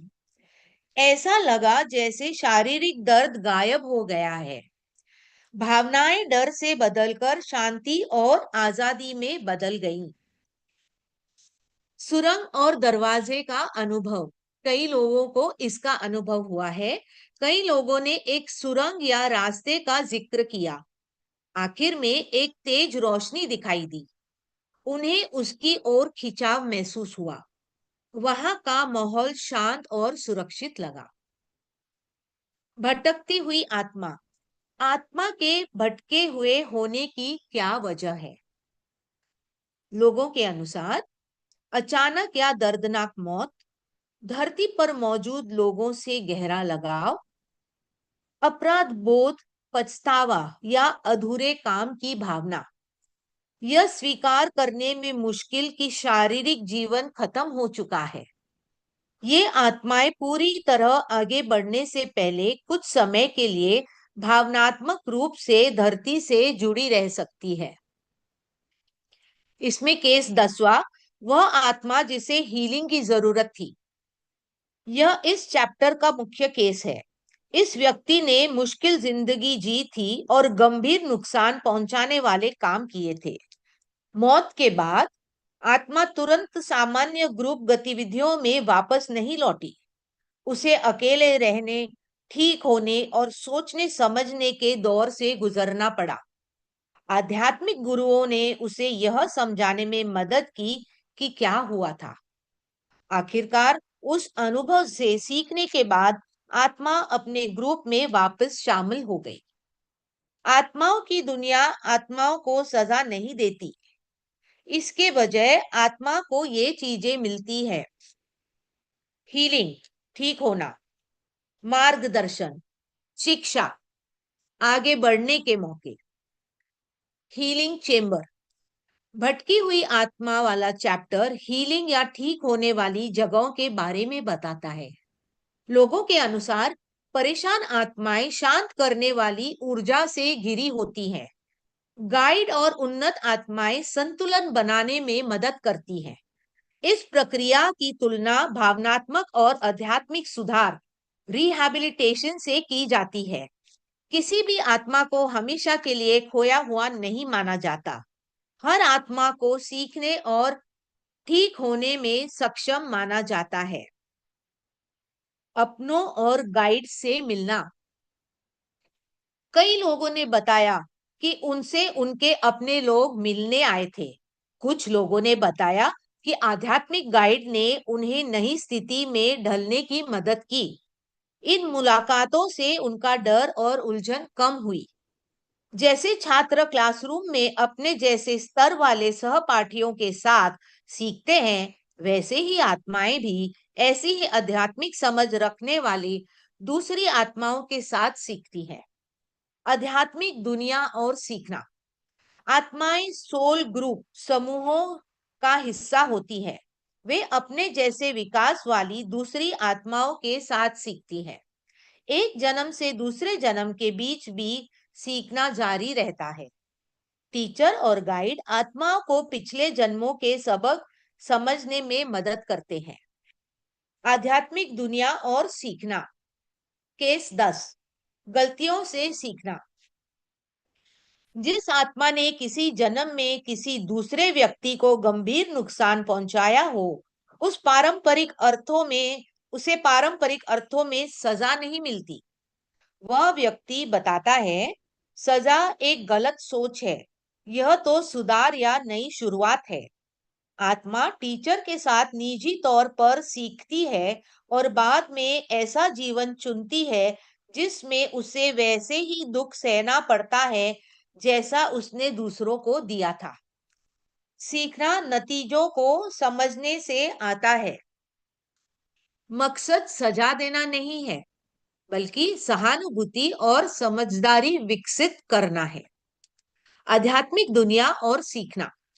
वह आध्यात्मिक दुनिया की तुलना इनसे करते हैं: एक यूनिवर्सिटी, एक ट्रेनिंग सेंटर, सीखने वाले समूह का एक समुदाय, जहां आत्माएं पिछले जन्मों का रिव्यू करती है, गलतियों और सफलताओं को समझती है, साथियों के साथ सीखती है, टीचर से गाइडेंस लेती है, अगले जन्म के लिए तैयारी करती है। केस 16, प्लेसमेंट में आध्यात्मिक लाइब्रेरी। वह एक ऐसी जगह जाने का जिक्र करते हैं जो उन्हें ग्रीक मंदिर जैसा लगता है, जहां उनकी टीचर कार्ला उनका स्वागत करती है। अंदर वह देखते हैं एक बड़ी लाइब्रेरी, टेबलों के आसपास जमा आत्माएं, पढ़ाई लिखाई के लिए शांत माहौल, सोल ग्रुप के सदस्यों के बीच सीखना और चर्चा करना। कोई लिखित शब्द नहीं, मोटे सफेद पन्नों वाली बड़ी किताबें, जानकारी जिंदा चलती फिरती तस्वीरों के रूप में दिखती है, लिखावट के बजाय कई डायमेंशन वाले दृश्य। इस मामले के अनुसार आत्माएं इन किताबों का इस्तेमाल इन चीजों को देखने के लिए करती हैं। पिछले जन्म, महत्वपूर्ण फैसले, की गई गलतियां, वे दूसरे विकल्प जिन्हें चुनना जा सकता था। इस विषय में क्या कहा गया है, हम अपने पिछले जन्मों और दूसरे विकल्पों को देख सकते हैं। यानी कि आपके पास उस जन्म में अगर कोई दूसरा चॉइस था, आप वो ले सकते थे पर आपने नहीं लिया, वो भी आपको दिखाया जाता है। इससे हम अब पहला भाग पूर्ण करते हैं। धन्यवाद। धन्यवाद सिमी जी, बहुत ही सुंदर और शांति से आपने प्रस्तुत किया। तो may I welcome Chitra for the concluding part of the journey of souls book. Okay, thank you, Archana ji. Let's go through the part two. In part two, I'll be in the slide number 20, four worlds. We are talking about four worlds. When the souls go there, it is not only on the earth, there is a concept. It is not a physical world. There is a explanation from subjects that there are four types of worlds. It's like promotion for them. They go to one world, then they go to another world. There is some meaning of these worlds. So we will see what is this four worlds mean. In the first one, the world without ego. Here, case 22, it describes about Nentham. He is also one of the soul name. Uh, says that is a realm contains immense wisdom and understanding. Advanced souls go there to gain knowledge and insight. So that is world without ego. It is an example how we can understand is like imagine a newborn baby. It just exists. It has some potential. It has not yet developed a distinct personality. Similarly, Newton's subject says young souls begin without a strong sense of I or ego. That is, a world without ego exists like that.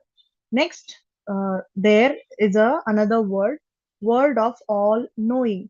So Newton described this world of all knowing. It's similar to higher version of library.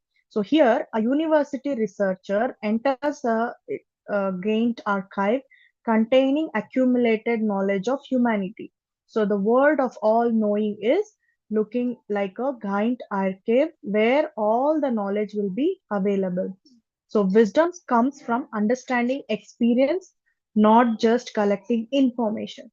The world of all knowing includes this. Next world is the world of creation and non-creation. Here, people, the souls, one of the subject Nantham, explains that advanced souls learn how creation works. The souls practice creating forms, environments using energy. So when you are getting advanced, the soul is advanced, they are also having a kind of lab, we can say. The souls reported experiment with plants, creating plants, leaves, habitats. They are creating such kind of things, natural environments, as a part of their training. Some create the underwater creatures like fish, some kind of different gills, some creatures, and so on. So usually they are told that they start with the water kind of creations. Next, we have the world of altered time. So case 22, the same explains about the souls examine possible future and life choices in this world of altered time. Means, suppose a person is born at one time and then they get study, some get married, sometimes they get married, then they study. So there is a sequence of timing, right? So here the possible futures and life choices are available. The world is associated with ring of destiny. So they explain about ring of destiny here, how the time is used here, how we can change, alter the time and see what might happen, so on. So when we go to the next slide, there is a view how to take this world concept. The world without ego. What is the question we have? That answer exists here. Who am I? So one related case is 22. So when you go to the book, you can see case 22. It will explain that chapter will explain about the world of ego and all these four types of worlds. Next, world of all knowing. What do I need to understand? that question is answered in the world of all knowing. So what can I create? If I that kind of questions comes under world of creation and non-creation. So either I can create a plant, I can create an animal, I can create some underwater creations, and so on. So that is the thing happening there. World of altered time. Why? What do I know? Do what will I choose next? That will be the question you can ask when you are under the world of altered time. So here 25 case and 29, the numbers are there. So anyone interested can go and see more details. The next is slide, other than Earth. So here the clusters concept, all these are explained. Is there something other than world? So one case 23, a subject recalls living among beings who were thoughtful but somber people with tiny chalk white faces which never smiled. So one of the subjects said, I was not only with humans, but something other than humans who were looking like somber people. So one picture just to show how they look. Why did the soul incarnate there? The subject says that the experience was for learning an assignment, but it was difficult after getting into that kind of people's world because the soul was accustomed to the environment with more emotional expression and flexibility. In earth, on the earth, we are smiling people, having fun, so on. So once the subject choose another world where the people were like somber people, and the guide even suggested maybe it will be difficult, and it is true. So what was this world like? It had inhabitants were not humans. Their faces were small, chalk white. They rarely or never smiled. Humor and laughter were absent. Life was emotionally restrained and very serious. So here Newton comments that without human laughter and physical flexibility, I was out of sync and made little progress, is what the subject tells to Newton, and he has commented here. So the next slide, the soulmates. The soulmates concept come here and soul groups. In case 7, the reunion with soulmates. A subject meets the soul that feel deeply familiar and emotionally connected. Newton identifies these as a member of the same soul group. So I told you there were group souls. So the moment when you see some people, you will feel it. There is immediate recognition. How do I identify them? Immediate recognition, deep affection to that person, strong feeling of belonging. Some relationships feel unusually familiar because they may be long standing soul companions in the spirit world. The soul, next slide, in that the soulmates are not always romantic people. There is one example is case 18, where the guide appears as a son rather than a spouse. So sometimes we may think, okay, always my life partner itself is a soulmate. No, guides who are in the soul group, they're guiding you. They come as a son sometimes. So one example was there. The same soul may appear as parent, child, friend, partner, or across different incarnations. As the soul gets advanced, the guide may not be born as a physical person. Instead, they guide you through some other ways, not as a physical soulmate. Next, reincarnation and choosing another life. So here Michael Newton subjects consistently described incarnation as a planned educational process. So one life, other life, this kind of step by step is a planned educational process where souls review past lives, identify lessons they still need to learn, and then choose another life that will help them grow. So this picture is to show usually when any educational system have a plan, they go one first start with some kind of orientation and so on. So same way our life, like a plan to learn to get something. So case 20 opportunity, what happens in this? In this case, the subject describes being shown different life possibilities after completing a life. Okay, if you would have done this would have happened. If you would have done this would have happened. Else, you can think, suppose I eat food, what happens? If I don't eat food, what happens? So they could review the life options. The soul examines various options before deciding on the next incarnation. So present life, this whatever we are doing, we had many opportunities. whatever decision you're taking, based on that, your next affects. The soul is said to have some freedom in selecting circumstances, but choices are made according to what lessons are still needed. Next, case 26, choosing a new body. What happens? A subject explains why he selected a strong winking body in one incarnation. A good body he selected in that incarnation. Why? The choice was not based on the comfort, but on the experiences and lessons that body could provide. So, what physical body you select? So, do I get this choice? There will be multiple choices based on our karma, a kind of uh, uh, you can say choices were given. So sometimes you take good body because you have to do some kind of fight or something, and from that you have to learn something, so on. So according to Newton's subject, challenges are often selected intentionally because those challenges provide important learning opportunity. Their focus is on development, not on comfort. So you may think that this good body they have got it means they are having a comfortable life. No, that also might have limitations, some challenges because of even the gender, because of male or female. Some lessons are there. So this is how they choose the body. Now coming next slide, I will give you a practical lessons for all of us in everyday life, which I have collected and summarized here. First, after reading all this book, I got a lesson like relationships matter more than possessions. So case 6 and case 7, they're talking about reunion with loved ones. After that, subject often reported meeting family members, friends, and soulmates rather than discussing how much wealth, status, or achievements. So what lesson we take is people remember how we made them feel. Love and kindness leave a lasting impact than any materialistic thing. That is one thing we can learn.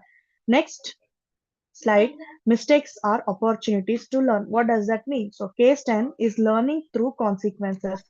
One of the soul reviews harmful actions from past life and learns through understanding the pain caused to others rather than through punishment.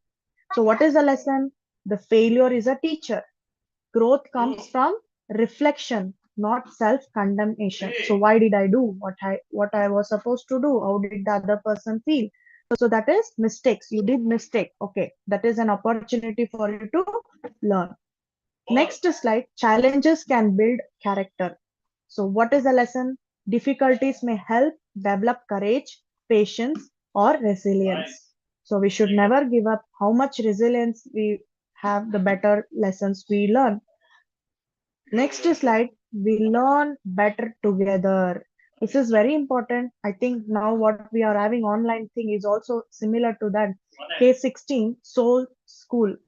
The subject says, I go to school with my friends, describing learning within the soul group. So there we have a soul group. They talk, okay, hey, why did you do this?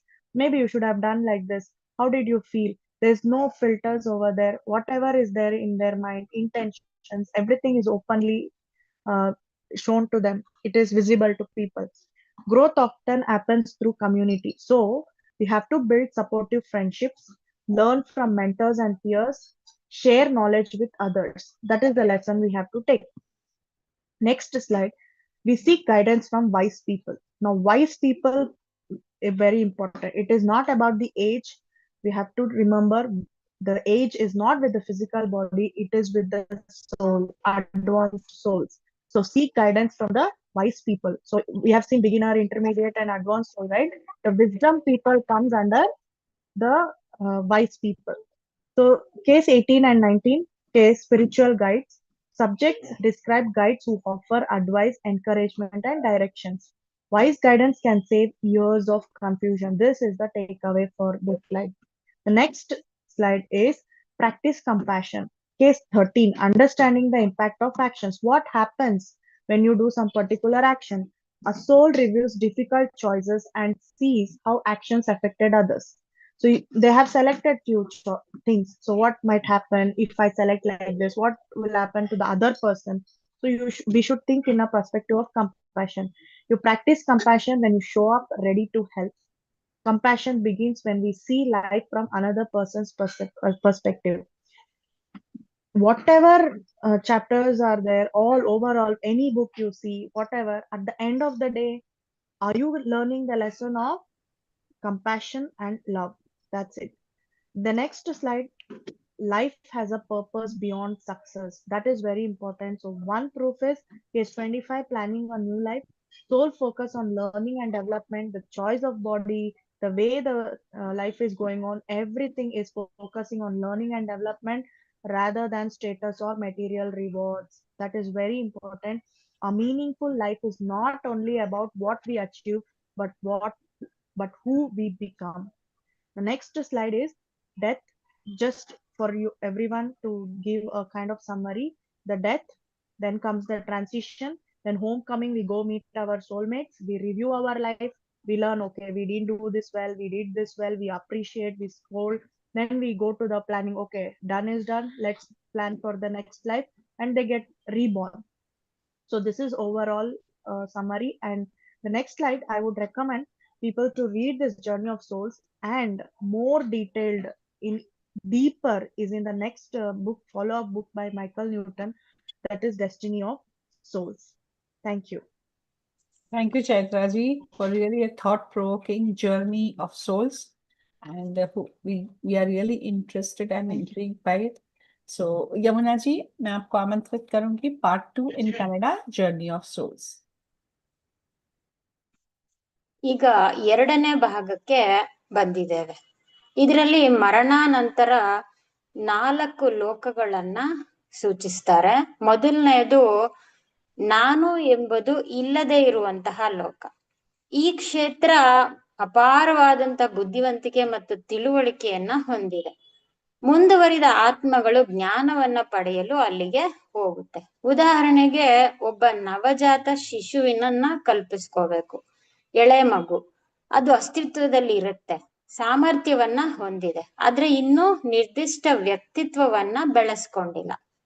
ಬಾಲ ಆತ್ಮಗಳು ನಾನು ಎಂಬ ಬಲವಾದಂತಹ ಪ್ರಜ್ಞೆ ಇಲ್ಲದೆ ಪ್ರಾರಂಭವಾಗುತ್ತೆ. ಎರಡನೇದು ಸರ್ವಜ್ಞ ಲೋಕ.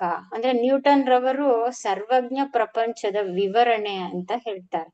ಇದು ಈ ಗ್ರಂಥಾಲಯದ ಉನ್ನತ ಆವೃತ್ತಿಯಂತೆ ಕಾಣಿಸುತ್ತೆ.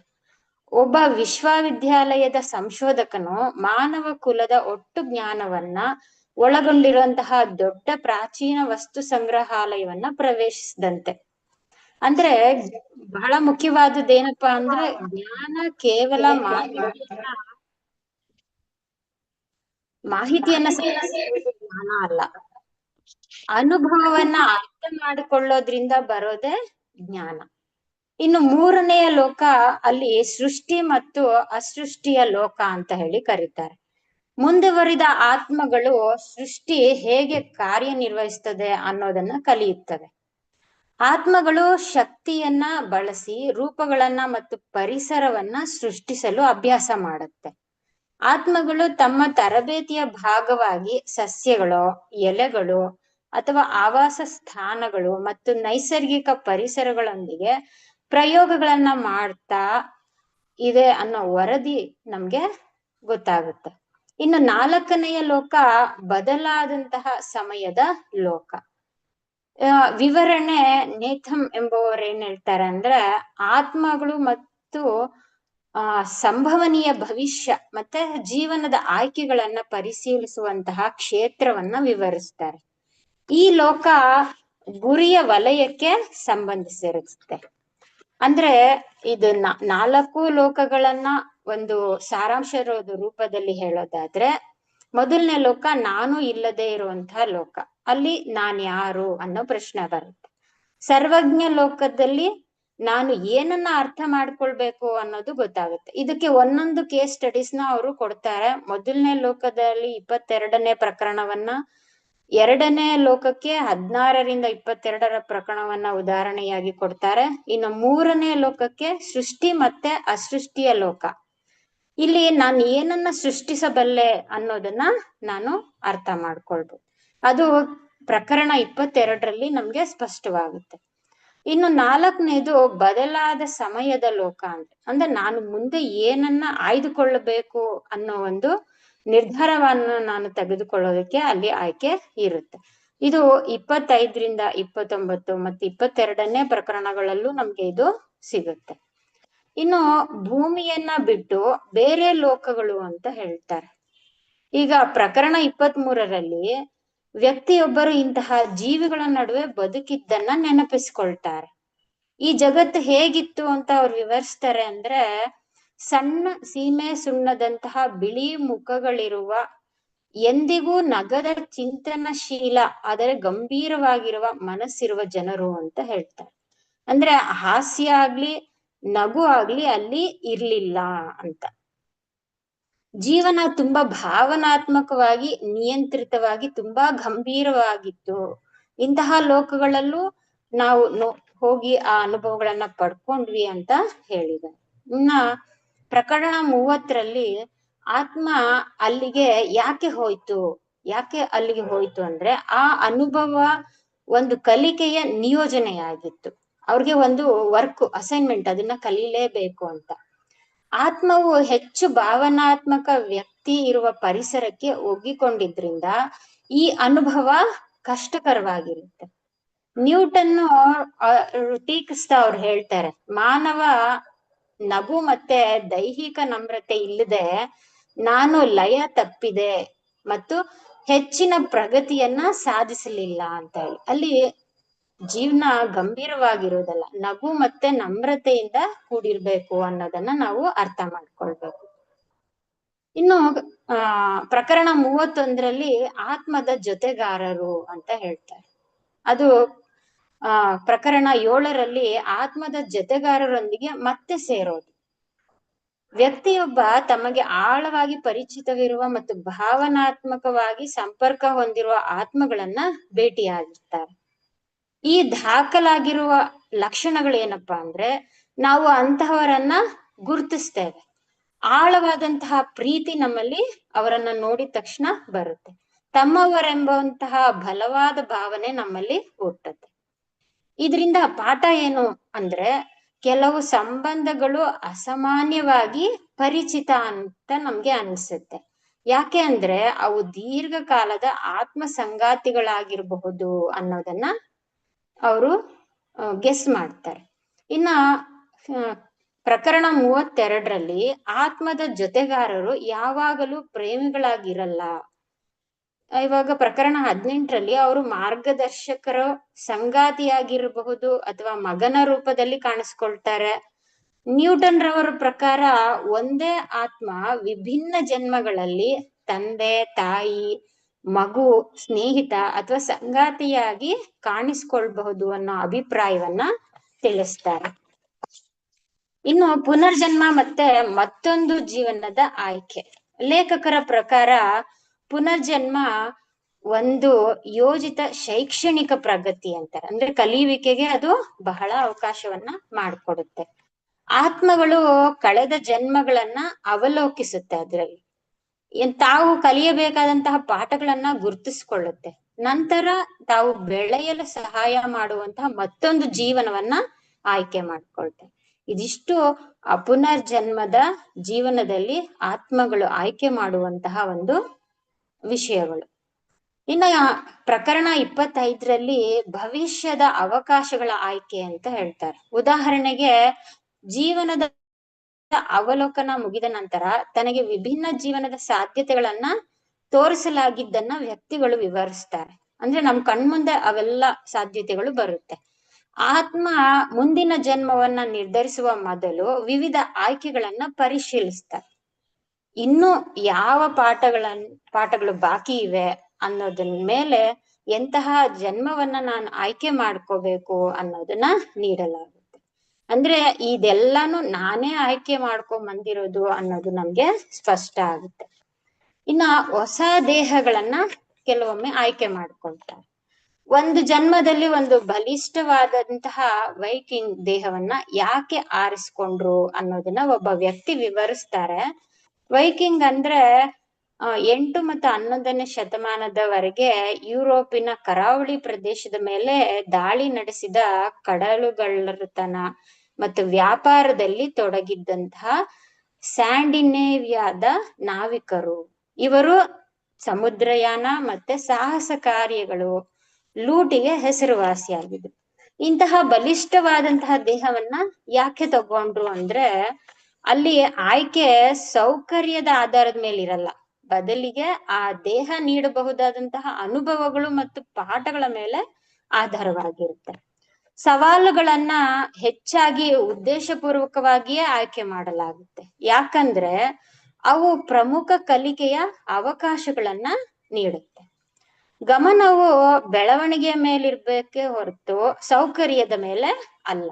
ಹೆಚ್ಚು ಸೌಕರ್ಯಗಳು ಅವಶ್ಯಕತೆ ಇಲ್ಲ, ಆದ್ರೆ ಬೆಳವಣಿಗೆ ನಮ್ಗೆ ಬಹಳ ಮುಖ್ಯ. ಇನ್ನ ಇದ್ರ ಪ್ರಕಾರ ದೈನಂದಿನ ಜೀವನಕ್ಕೆ ಪ್ರಾಯೋಗಿಕ ಪಾಠಗಳು ನಮ್ಗೆ ಪಾಠಗಳು ಯಾವುದು ಅಂದ್ರೆ ಆಸ್ತಿಗಿಂತ ಸಂಬಂಧಗಳು ಹೆಚ್ಚು ಮುಖ್ಯ ಅನ್ನೋದು ಪ್ರಕರಣ 6 ಮತ್ತೆ ಪ್ರಕರಣ 7ರಲ್ಲಿ ನಮ್ಮ ಗಮನಕ್ಕೆ ಬರುತ್ತೆ. ಮರಣದ ನಂತರ ವ್ಯಕ್ತಿಗಳು ಸಂಪತ್ತು ಅಥವಾ ಅಂತಸ್ತಿನ ಬಗ್ಗೆ ಚರ್ಚಿಸ್ತಾ ಇರ್ಲಿಲ್ಲ. ತನ್ನ ಕುಟುಂಬ, ಸ್ನೇಹಿತರು ಮತ್ತು ಆತ್ಮ ಸಂಗಾತಿಗಳನ್ನ ಭೇಟಿಯಾಗಿದ್ದರ ವರದಿ ಮಾಡಿದ್ದಾರೆ. ಅಂದ್ರೆ ಇಲ್ಲಿ ಪಾಠ ಏನು ಕಲಿಯೋದು ಅಂದ್ರೆ ನಾವು ಬದುಕಿದ್ದಾಗ ಅವರಿಗೆ ಹೇಗೆ ಅನ್ಸುವಂತೆ ಮಾಡಿದ್ವಿ, ಹೇಗೆ ನಡ್ಕೊಂಡ್ವಿ ಅನ್ನೋದು ಜನರು ನೆನಪಿಸ್ಕೊಳ್ತಾರೆ. ಪ್ರೀತಿ ಮತ್ತೆ ದಯೆ ಶಾಶ್ವತವಾದ ಪ್ರಭಾವವನ್ನ ಮರಣ ನಂತರದ ಕಾಲದಲ್ಲಿ ಬೀರುತ್ತೆ. ಆದ್ರಿಂದ ಆಸ್ತಿಗಿಂತ ಸಂಬಂಧಗಳು ಹೆಚ್ಚು ಮುಖ್ಯ ಅನ್ನೋದನ್ನ ಗಮನಿಸ್ಬೇಕು. ಇನ್ನು ತಪ್ಪುಗಳು ಕಲಿಯಲು ಅವಕಾಶವನ್ನ ಮಾಡಿಕೊಡುತ್ತೆ.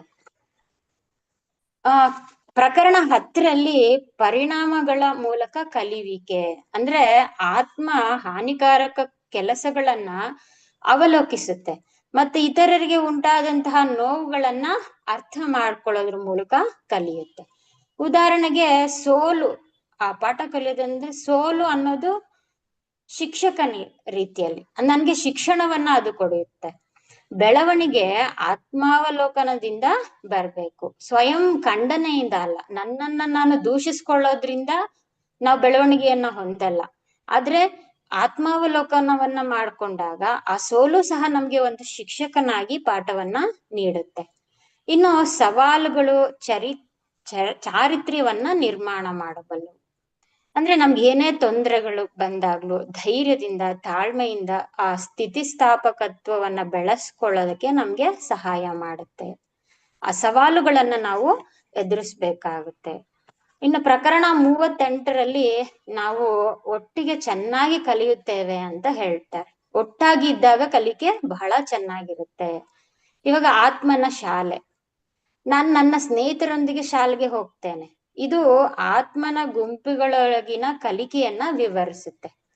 ಬೆಳವಣಿಗೆ ಅನ್ನೋದು ಹೆಚ್ಚು ಸಮುದಾಯದ ಮೂಲಕ ಸಂಭವಿಸುತ್ತೆ. ಅಂದ್ರೆ ಗುಂಪಿನಲ್ಲಿ ನಾವು ಅತಿ ವೇಗವಾಗಿ ಬೇಗ ಕಲಿತೀವಿ ಅಂತ. ಆದ್ರಿಂದ ನಾವೇನ್ ಮಾಡ್ಬೇಕು, ಬೆಂಬಲ ನೀಡುವ ಸ್ನೇಹವನ್ನ ಬೆಳೆಸ್ಕೊಳ್ಬೇಕು. ಮಾರ್ಗದರ್ಶಕರು ಮತ್ತು ಸಹಪಾಠಿಗಳಿಂದ ಕಲಿಬೇಕು. ಜ್ಞಾನವನ್ನ ಇತರರೊಂದಿಗೆ ಹಂಚಿಕೊಳ್ಬೇಕು. ಇದು ಬಹಳ ಮುಖ್ಯ. ಹಾಗೆ ಪ್ರಕರಣ 39ರಲ್ಲಿ ಮಾರ್ಗದರ್ಶನ ಮತ್ತು ಸಹಾನುಭೂತಿ ಅಂತ ಬರುತ್ತೆ. ಅಂದ್ರೆ ಪ್ರಕರಣ 18 ಮತ್ತು 19ರಲ್ಲಿ ಆಧ್ಯಾತ್ಮಿಕ ಮಾರ್ಗದರ್ಶಕರು, ಅಂದ್ರೆ ಮಾರ್ಗದರ್ಶಕರು ಸಲಹೆ, ಪ್ರೋತ್ಸಾಹ ಮತ್ತೆ ನಿರ್ದೇಶನವನ್ನ ನೀಡ್ತಾರೆ. ಜ್ಞಾನಿಗಳಿಂದ ಮಾರ್ಗದರ್ಶನವನ್ನ ನಾವು ಪಡ್ಕೊಳ್ಬೇಕು. ಪ್ರಕರಣ 13ರಲ್ಲಿ ಕೆಲಸಗಳ ಪ್ರಭಾವವನ್ನ ನಾವು ಅರ್ಥ ಮಾಡ್ಕೊಳ್ಬೇಕು. ಆತ್ಮ ಕಷ್ಟಕರವಾದ ಆಯ್ಕೆಗಳನ್ನ ಅವಲೋಕಿಸಿದಾಗ ಅದು ತನ್ನ ಕೆಲಸಗಳು ಇತರರ ಮೇಲೆ ಹೇಗೆ ಪ್ರಭಾವ ಬೀರುತ್ತೆ ಅನ್ನೋದನ್ನ ನೋಡುತ್ತೆ. ನಾವು ಸಹಾಯ ಮಾಡಲು ಸಿದ್ಧರಾದಾಗ ಸಹಾನುಭೂತಿಯನ್ನ ಅಭ್ಯಾಸ ಮಾಡ್ತೇವೆ. ನಾವು ಜೀವನವನ್ನ ಇನ್ನೊಬ್ಬ ವ್ಯಕ್ತಿಯ ದೃಷ್ಟಿಕೋನದಲ್ಲಿ ನೋಡಿದಾಗ ಮಾತ್ರ ಸಹಾನುಭೂತಿ ಪ್ರಾರಂಭವಾಗುತ್ತೆ. ಅದೇ ರೀತಿ ಪ್ರಕರಣ 40ರಲ್ಲಿ ಯಶಸ್ಸನ್ನ ಮೀರಿದ ಉದ್ದೇಶ ಹೊಂದಿದೆ ಅಂತ ಹೇಳ್ತಾರೆ. ಹೊಸ ಜೀವನದ ಯೋಜನೆ ಅಂದ್ರೆ ಆತ್ಮಗಳು ಅಂತಸ್ತು ಅಥವಾ ಭೌತಿಕ ಪ್ರತಿಫಲಗಳಿಗಿಂತ ಕಲಿಕೆಯ ಮೇಲೆ ಹೆಚ್ಚು ಗಮನವನ್ನ ಹರಿಸ್ತವೆ. ಜೀವನಕ್ಕೆ ಯಶಸ್ಸನ್ನ ಮೀರಿದ ಉದ್ದೇಶ ಇದೆ, ಇದು ಬಹಳ ಮುಖ್ಯ. ಜೀವನಕ್ಕೆ ಯಶಸ್ಸನ್ನ ಮೀರಿದ ಉದ್ದೇಶ ಇದೆ. ಅರ್ಥಪೂರ್ಣ ಜೀವನವನ್ನ ನಾವು ಏನನ್ನ ಸಾಧಿಸ್ತೇವೆ ಅನ್ನೋದಕ್ಕಿಂತ ಅಷ್ಟೇ ಅಲ್ಲ, ನಾವು ಯಾರಾಗಿರ್ತೇವೆ ಅನ್ನೋದು ಬಹಳ ಮುಖ್ಯ. ಅಂದ್ರೆ 10 ಜನರಿಗೆ ನೆರವಾಗೋದೇ ಶ್ರೇಷ್ಠವಾದ ಜೀವನ ಅನ್ನೋದನ್ನ ನಾವ್ ಇದರಿಂದ ಕಲಿಯಬಹುದು. ಒಟ್ಟಾರೆ ಈ ಪುಸ್ತಕವನ್ನ ಪೂರ್ತಿ ನಾವು ನೋಡಿದಾಗ ಇಷ್ಟು ಸಾರಾಂಶವನ್ನ ನಾವು ಹೇಳ್ಬೋದು. ಒಂದು, ಮರಣದ ನಂತರ ಪರಿವರ್ತನೆಗೊಳ್ತೇವೆ, ನಮ್ಮ ಮನೆಗಳಿಗೆ ಮರಳಿ ಹೋಗ್ತೇವೆ, ಅಲ್ಲಿ ಆತ್ಮಾವಲೋಕನವನ್ನ ಮಾಡ್ಕೊಳ್ತೇವೆ, ಕಲಿಕೆಯ ಆಯ್ಕೆ ಮಾಡ್ಕೊಳ್ತೇವೆ, ಅದಕ್ಕೆ ಯೋಜನೆಗಳನ್ನ ಸಿದ್ಧ ಮಾಡ್ಕೊಂಡು ಮತ್ತೆ ಪುನರ್ಜನ್ಮಕ್ಕೆ ಬರ್ತೇವೆ. ಈ ಎಲ್ಲ ಪ್ರಕರಣಗಳ ಮೂಲಕ ನಾವು ಗಮನ ಹರಿಸಿ ನಮ್ಮ ಜೀವನವನ್ನ ನಡೆಸಿದ್ದೇ ಆದ್ರೆ ಅದು ಒಂದು ಅರ್ಥಪೂರ್ಣ ಜೀವನವಾಗುತ್ತೆ ಅನ್ನೋದು ನಾವು ಕಲಿಯಬಹುದು. ಇನ್ನೂ ಹೆಚ್ಚಿನ ತಿಳುವಳಿಕೆಗಾಗಿ ಡೆಸ್ಟಿನಿ ಆಫ್ ಸೋಲ್ಸ್ ಪುಸ್ತಕವನ್ನ ಅನುಸರಿಸಬಹುದು ಅಂತ ಇಲ್ಲಿ ಹೇಳಲಾಗಿದೆ. ಸೊ ಇಲ್ಲಿಗೆ ಭಾಗ 2 ಸಹ ಮುಕ್ತಾಯಗೊಳ್ಳುತ್ತೆ. ಧನ್ಯವಾದಗಳು. धन्यवाद Yamunavati ji, thank you so much. अब मैं सिमी जी आपको आमंत्रित करती हूँ concluding part, journey of souls, आत्माओं की यात्रा का हिंदी में अनुवाद। आइए भाग दूसरे की चर्चा करते हैं। 4 दुनियाएं। पहली दुनिया, अहंकार रहित दुनिया। केस 22 का विवरण। नेन्थुम का कहना है कि इस दुनिया में बहुत ज्यादा ज्ञान और समझ है। विकसित आत्माएं ज्ञान और समझ पाने के लिए वहां जाती हैं। उदाहरण, एक नवजात शिशु की कल्पना करें। उसका अस्तित्व है, उसमें क्षमता है, उसका कोई अलग व्यक्तित्व अभी तक नहीं बना है। इस तरह न्यूटन के सब्जेक्ट का कहना है कि नई आत्माओं में मैं या अहंकार की मजबूत भावना नहीं होती। दूसरी दुनिया, सब कुछ जानने वाली दुनिया। न्यूटन द्वारा बताई गई सब कुछ जानने वाली दुनिया इस लाइब्रेरी के एक ऊंचे रूप जैसी है। एक यूनिवर्सिटी रिसर्चर एक विशाल आर्काइव में जाता है जिसमें इंसानों का इकट्ठा किया हुआ ज्ञान होता है। ज्ञान अनुभव को समझने से आता है, ना कि सिर्फ जानकारी इकट्ठा करने से। तीसरी दुनिया, रचना और गैर रचना की दुनिया। नेन्थुम सब्जेक्ट बताते हैं कि विकसित आत्माएं यह सीखती है कि रचना कैसे काम करती है। आत्माएं ऊर्जा का इस्तेमाल करके रूप और माहौल बनाने का अभ्यास करती हैं। कहा जाता है कि आत्माएं अपनी ट्रेनिंग के हिस्से के तौर पर इन चीजों के साथ प्रयोग करती है। पौधे, पत्तियां, आवाज, प्राकृतिक माहौल। चौथी दुनिया, बदले हुए समय की दुनिया। केस 22 का विवरण। नेन्थुम एक ऐसी दुनिया के बारे में बताते हैं जहां आत्माएं संभावित भविष्य और जीवन के विकल्पों की जांच करती है। यह दुनिया नियति के घेरे, रिंग ऑफ डेस्टिनी से जुड़ी है। इन 4 दुनिया के विवरण से नीचे दिए हुए हमें 4 प्रश्नों के सुझाव की दिशा मिलती है। आइए जानते हैं। पहली दुनिया, अहंकार मुक्त दुनिया। प्रश्न, मैं कौन हूं? Related case, case 22। दूसरी दुनिया, सब कुछ जानने वाले की दुनिया। प्रश्न, मुझे क्या समझने की जरूरत है? केस 16 लाइब्रेरी और केस 22। तीसरी दुनिया, रचना और गैर रचना की दुनिया। प्रश्न, मैं क्या बना सकता हूं? केस 22। चौथी दुनिया, बदले हुए समय की दुनिया। प्रश्न, मैं आगे क्या चुनूंगा? केस 25, 29 और केस 22। पृथ्वी के अलावा केस 23 में एक व्यक्ति को ऐसे जीवों के बीच रहने की याद आती है जो सोच समझकर काम करने वाले लेकिन गंभीर लोग थे, जिनके चेहरे छोटे और चौक जैसे सफेद थे और जिन पर कभी मुस्कान नहीं आती थी। यह दुनिया कैसी थी? उस व्यक्ति के अनुसार वहां रहने वाले लोग इंसान नहीं थे।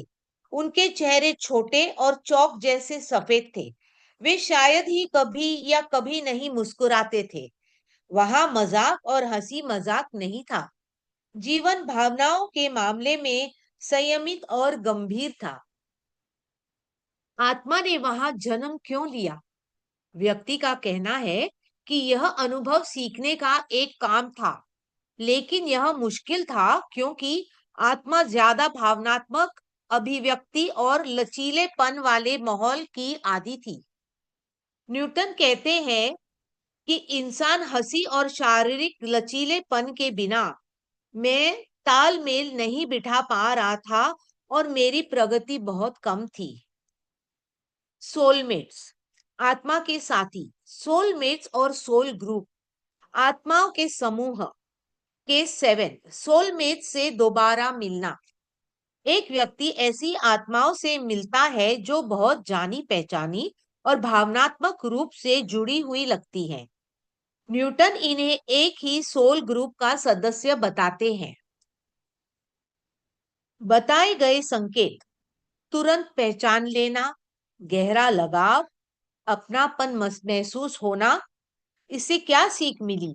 कुछ रिश्ते बहुत ज्यादा जाने पहचाने लगते हैं क्योंकि वे लंबे समय से आत्मा के साथी रहे हो सकते हैं। सोलमेट्स हमेशा रोमांटिक नहीं होते। केस 18, गाइड जीवन साथी के बजाय बेटे के रूप में दिखाई देता है। न्यूटन की बात: एक ही आत्मा अलग अलग जन्मों में इन रूपों में आ सकती है। माता पिता, बच्चा, दोस्त, साथी। पुनर्जन्म और दूसरा जीवन चुनना। माइकल न्यूटन के जिन लोगों पर अध्ययन किया गया, उन्होंने बार बार पुनर्जन्म को एक सोची समझी सीखने की प्रक्रिया बताया। इसमें आत्माएं अपने पिछले जन्मों का रिव्यू करती हैं, उन सबक की पहचान करती हैं जो उन्हें अभी सीखना है, और फिर ऐसा दूसरा जीवन चुनती है जो उन्हें आगे बढ़ने में मदद करे। केस 25, भविष्य के मौके चुनना। क्या होता है? इस मामले में व्यक्ति बताता है कि जीवन का रिव्यू पूरा करने के बाद उसे जीवन की अलग अलग संभावनाएं दिखाई गई। अगले जन्म का फैसला करने से पहले आत्मा कई विकल्पों पर विचार करती है। कहा जाता है कि हालात चुनने में आत्मा को कुछ आजादी होती है, लेकिन चुनाव इस आधार पर किया जाता है कि अभी कौन से सबक सीखने बाकी है। केस 26, नया शरीर चुनना। क्या होता है? एक व्यक्ति बताता है कि उसने एक जन्म में वाइकिंग का मजबूत शरीर क्यों चुना। यह चुनाव आराम के लिए नहीं, बल्कि उन अनुभवों और सबक के आधार पर किया गया था जो वह शरीर दे सकता था। न्यूटन के अध्ययन में शामिल लोगों के अनुसार चुनौतियां अक्सर जानबूझकर चुनी जाती हैं, क्योंकि उनसे सीखने के जरूरी मौके मिलते हैं। ध्यान विकास पर होता है, आराम पर नहीं। रोजमर्रा की जिंदगी के लिए व्यवहारिक सबक, चीजों से ज्यादा रिश्ते मायने रखते हैं। केस 6 और केस 7, अपनों से दोबारा मिलना। मौत के बाद लोगों ने अक्सर बताया है कि वे परिवार के सदस्यों, दोस्तों और सोलमेट से मिले, ना कि धन, रुतबे या उपलब्धियों के बारे में बात की। इससे हमें क्या सीख मिलती है? लोग याद रखते हैं कि हमने उन्हें कैसा महसूस कराया।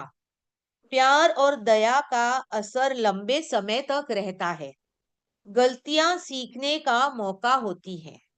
केस 10वां, नतीजों से सीखना। एक आत्मा पिछले जन्म के नुकसान पहुंचाने वाले कामों को देखती है और सजा के बजाय दूसरों को पहुंचाए गए दर्द को समझकर सीखती है। इससे हमें क्या सीख मिलती है? असफलता एक शिक्षक है। विकास सोचने समझने से होता है, खुद को कोसने से नहीं। चुनौतियां चरित्र को बेहतर बना सकती है। सीख: मुश्किलें हिम्मत, सब्र या मुश्किल हालात का सामना करने की ताकत बढ़ाने में मदद कर सकती है। हम साथ मिलकर बेहतर सीखते हैं। केस 16, सोल स्कूल, आत्माओं का स्कूल। व्यक्ति कहता है, मैं अपने दोस्तों के साथ स्कूल जाता हूँ, जो आत्माओं के समूह में सीखने की प्रक्रिया को बताता है। विकास अक्सर समुदाय के साथ रहने से ही होता है। इसीलिए सहयोगी दोस्त बनाएं, गुरुओं और साथियों से सीखें, दूसरों के साथ ज्ञान बांटें, समझदार लोगों से मार्गदर्शन ले। केस 18 और केस 19वां, आध्यात्मिक मार्गदर्शक। लोग ऐसे मार्गदर्शकों के बारे में बताते हैं जो सलाह, हिम्मत और दिशा देते हैं। समझदारी भरी सलाह सालों के कंफ्यूजन से बचा सकती है। दया भाव अपनाएं। केस 13वां, कामों के असर को समझना। एक आत्मा मुश्किल फैसलों पर विचार करती है और देखती है कि उसके कामों का दूसरों पर क्या असर पड़ा। दया भाव तब शुरू होता है जब हम जिंदगी को किसी और के नजरिए से देखते हैं। सफलता से कई ज्यादा जिंदगी का एक मकसद होता है। केस 25वां, नई जिंदगी की योजना बनाना। आत्माएं रुतबे या भौतिक चीजों के बजाय सीखने और विकास पर ध्यान देती हैं।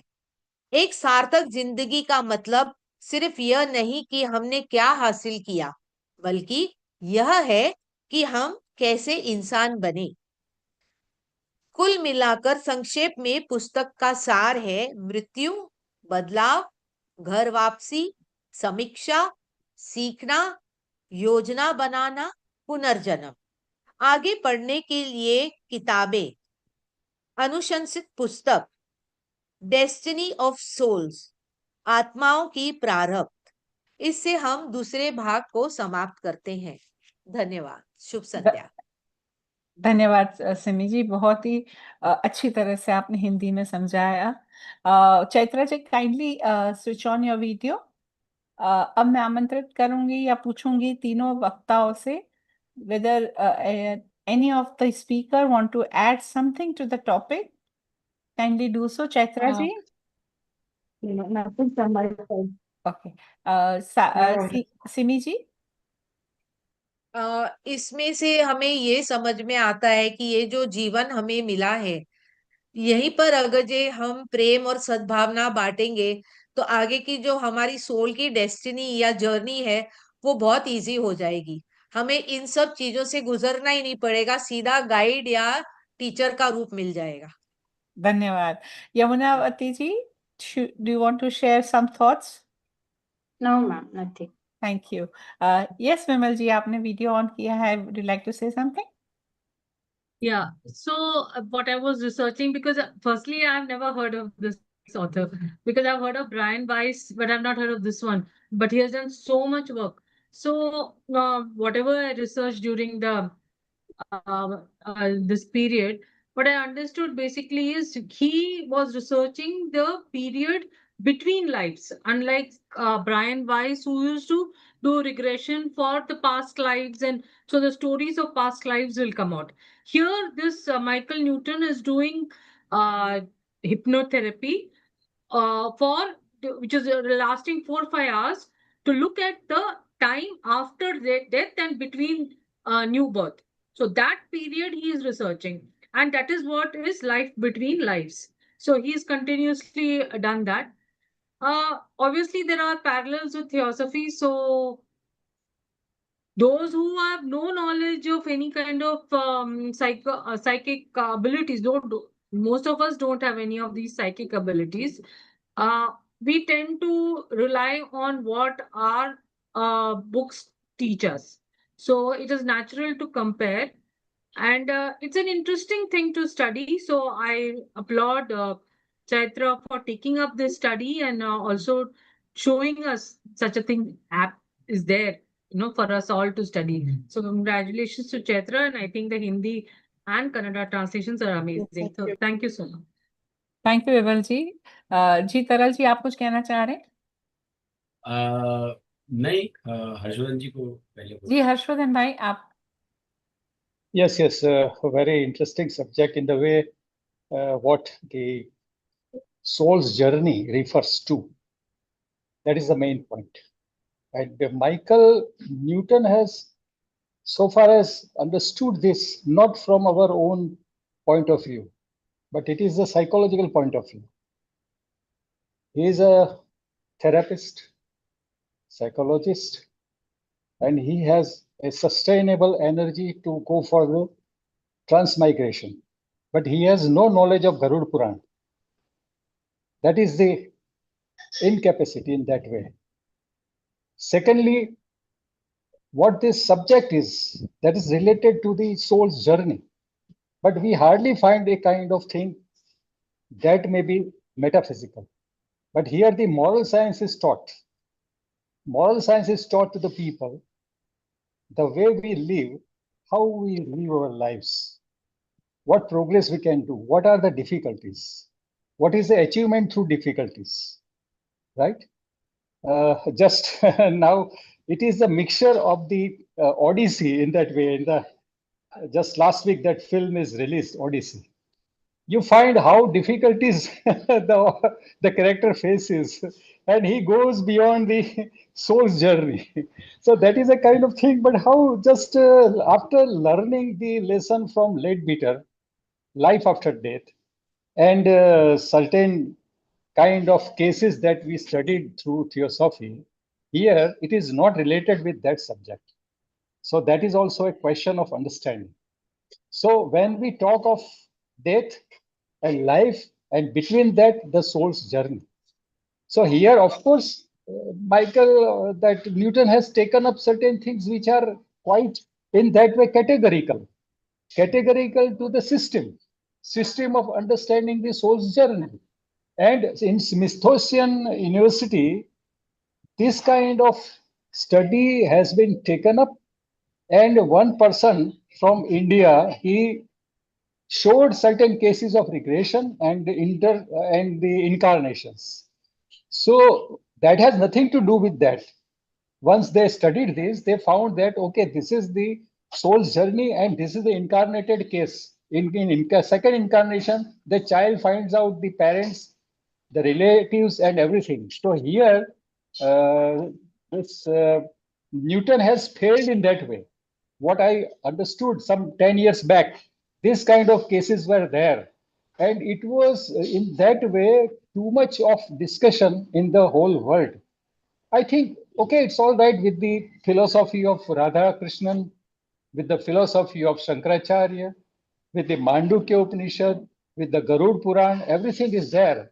What the concept we have that having the time of passing away at Varanasi and having the time of passing away in different place, what kind of difference it makes?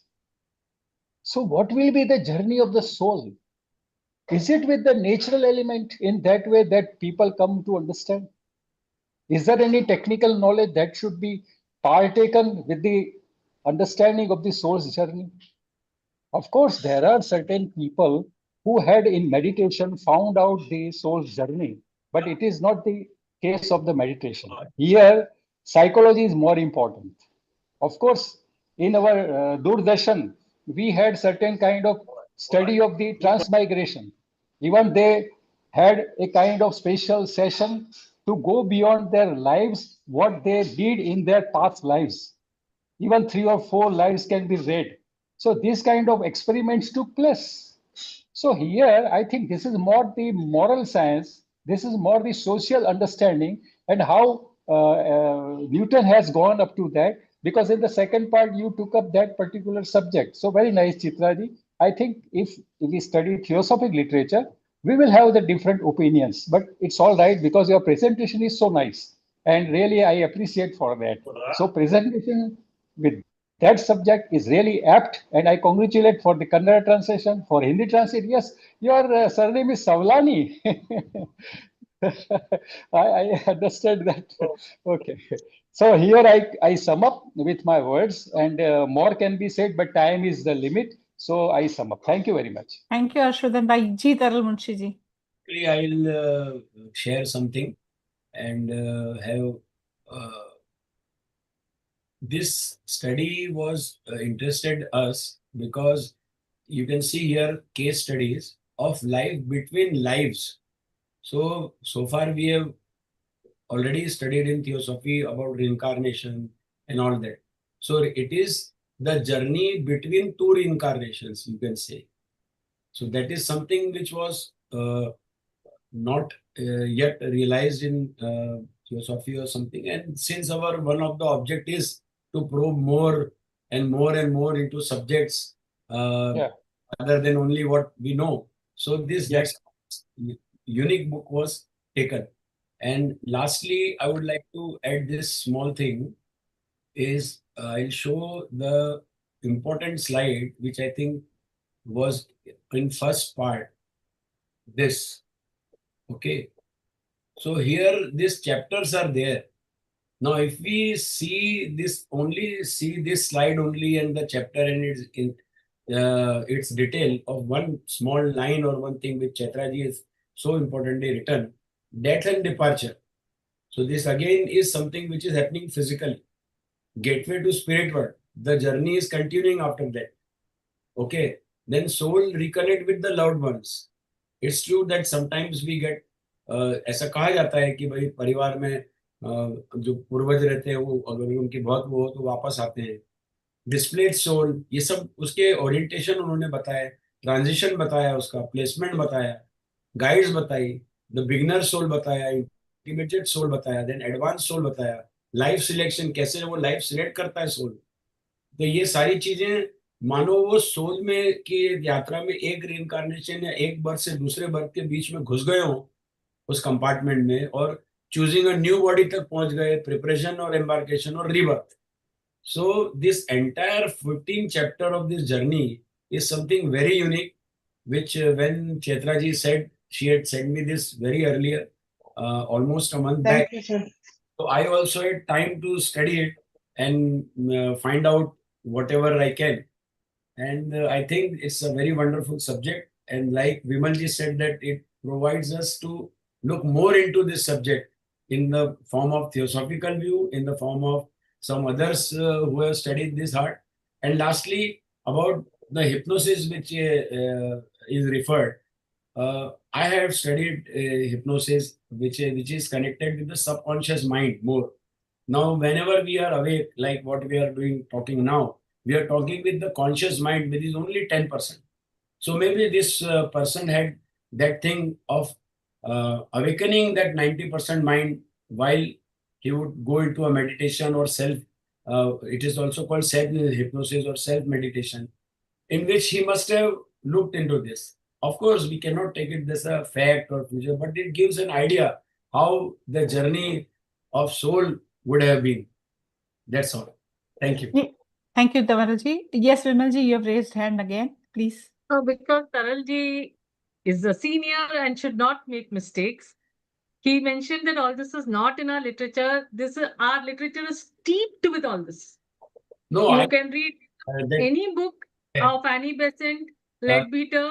Life Between Lives is mentioned in every other book. So the journey of the soul is mentioned everywhere in our literature. No, I meant that whatever I have studied, I have not studied the entire theosophy. No one has. But like Harshvardhan ji said, theosophy has a different view, and this is a different view. So this we would. There is a lot of similarity between these two views, and this needs proper comparison.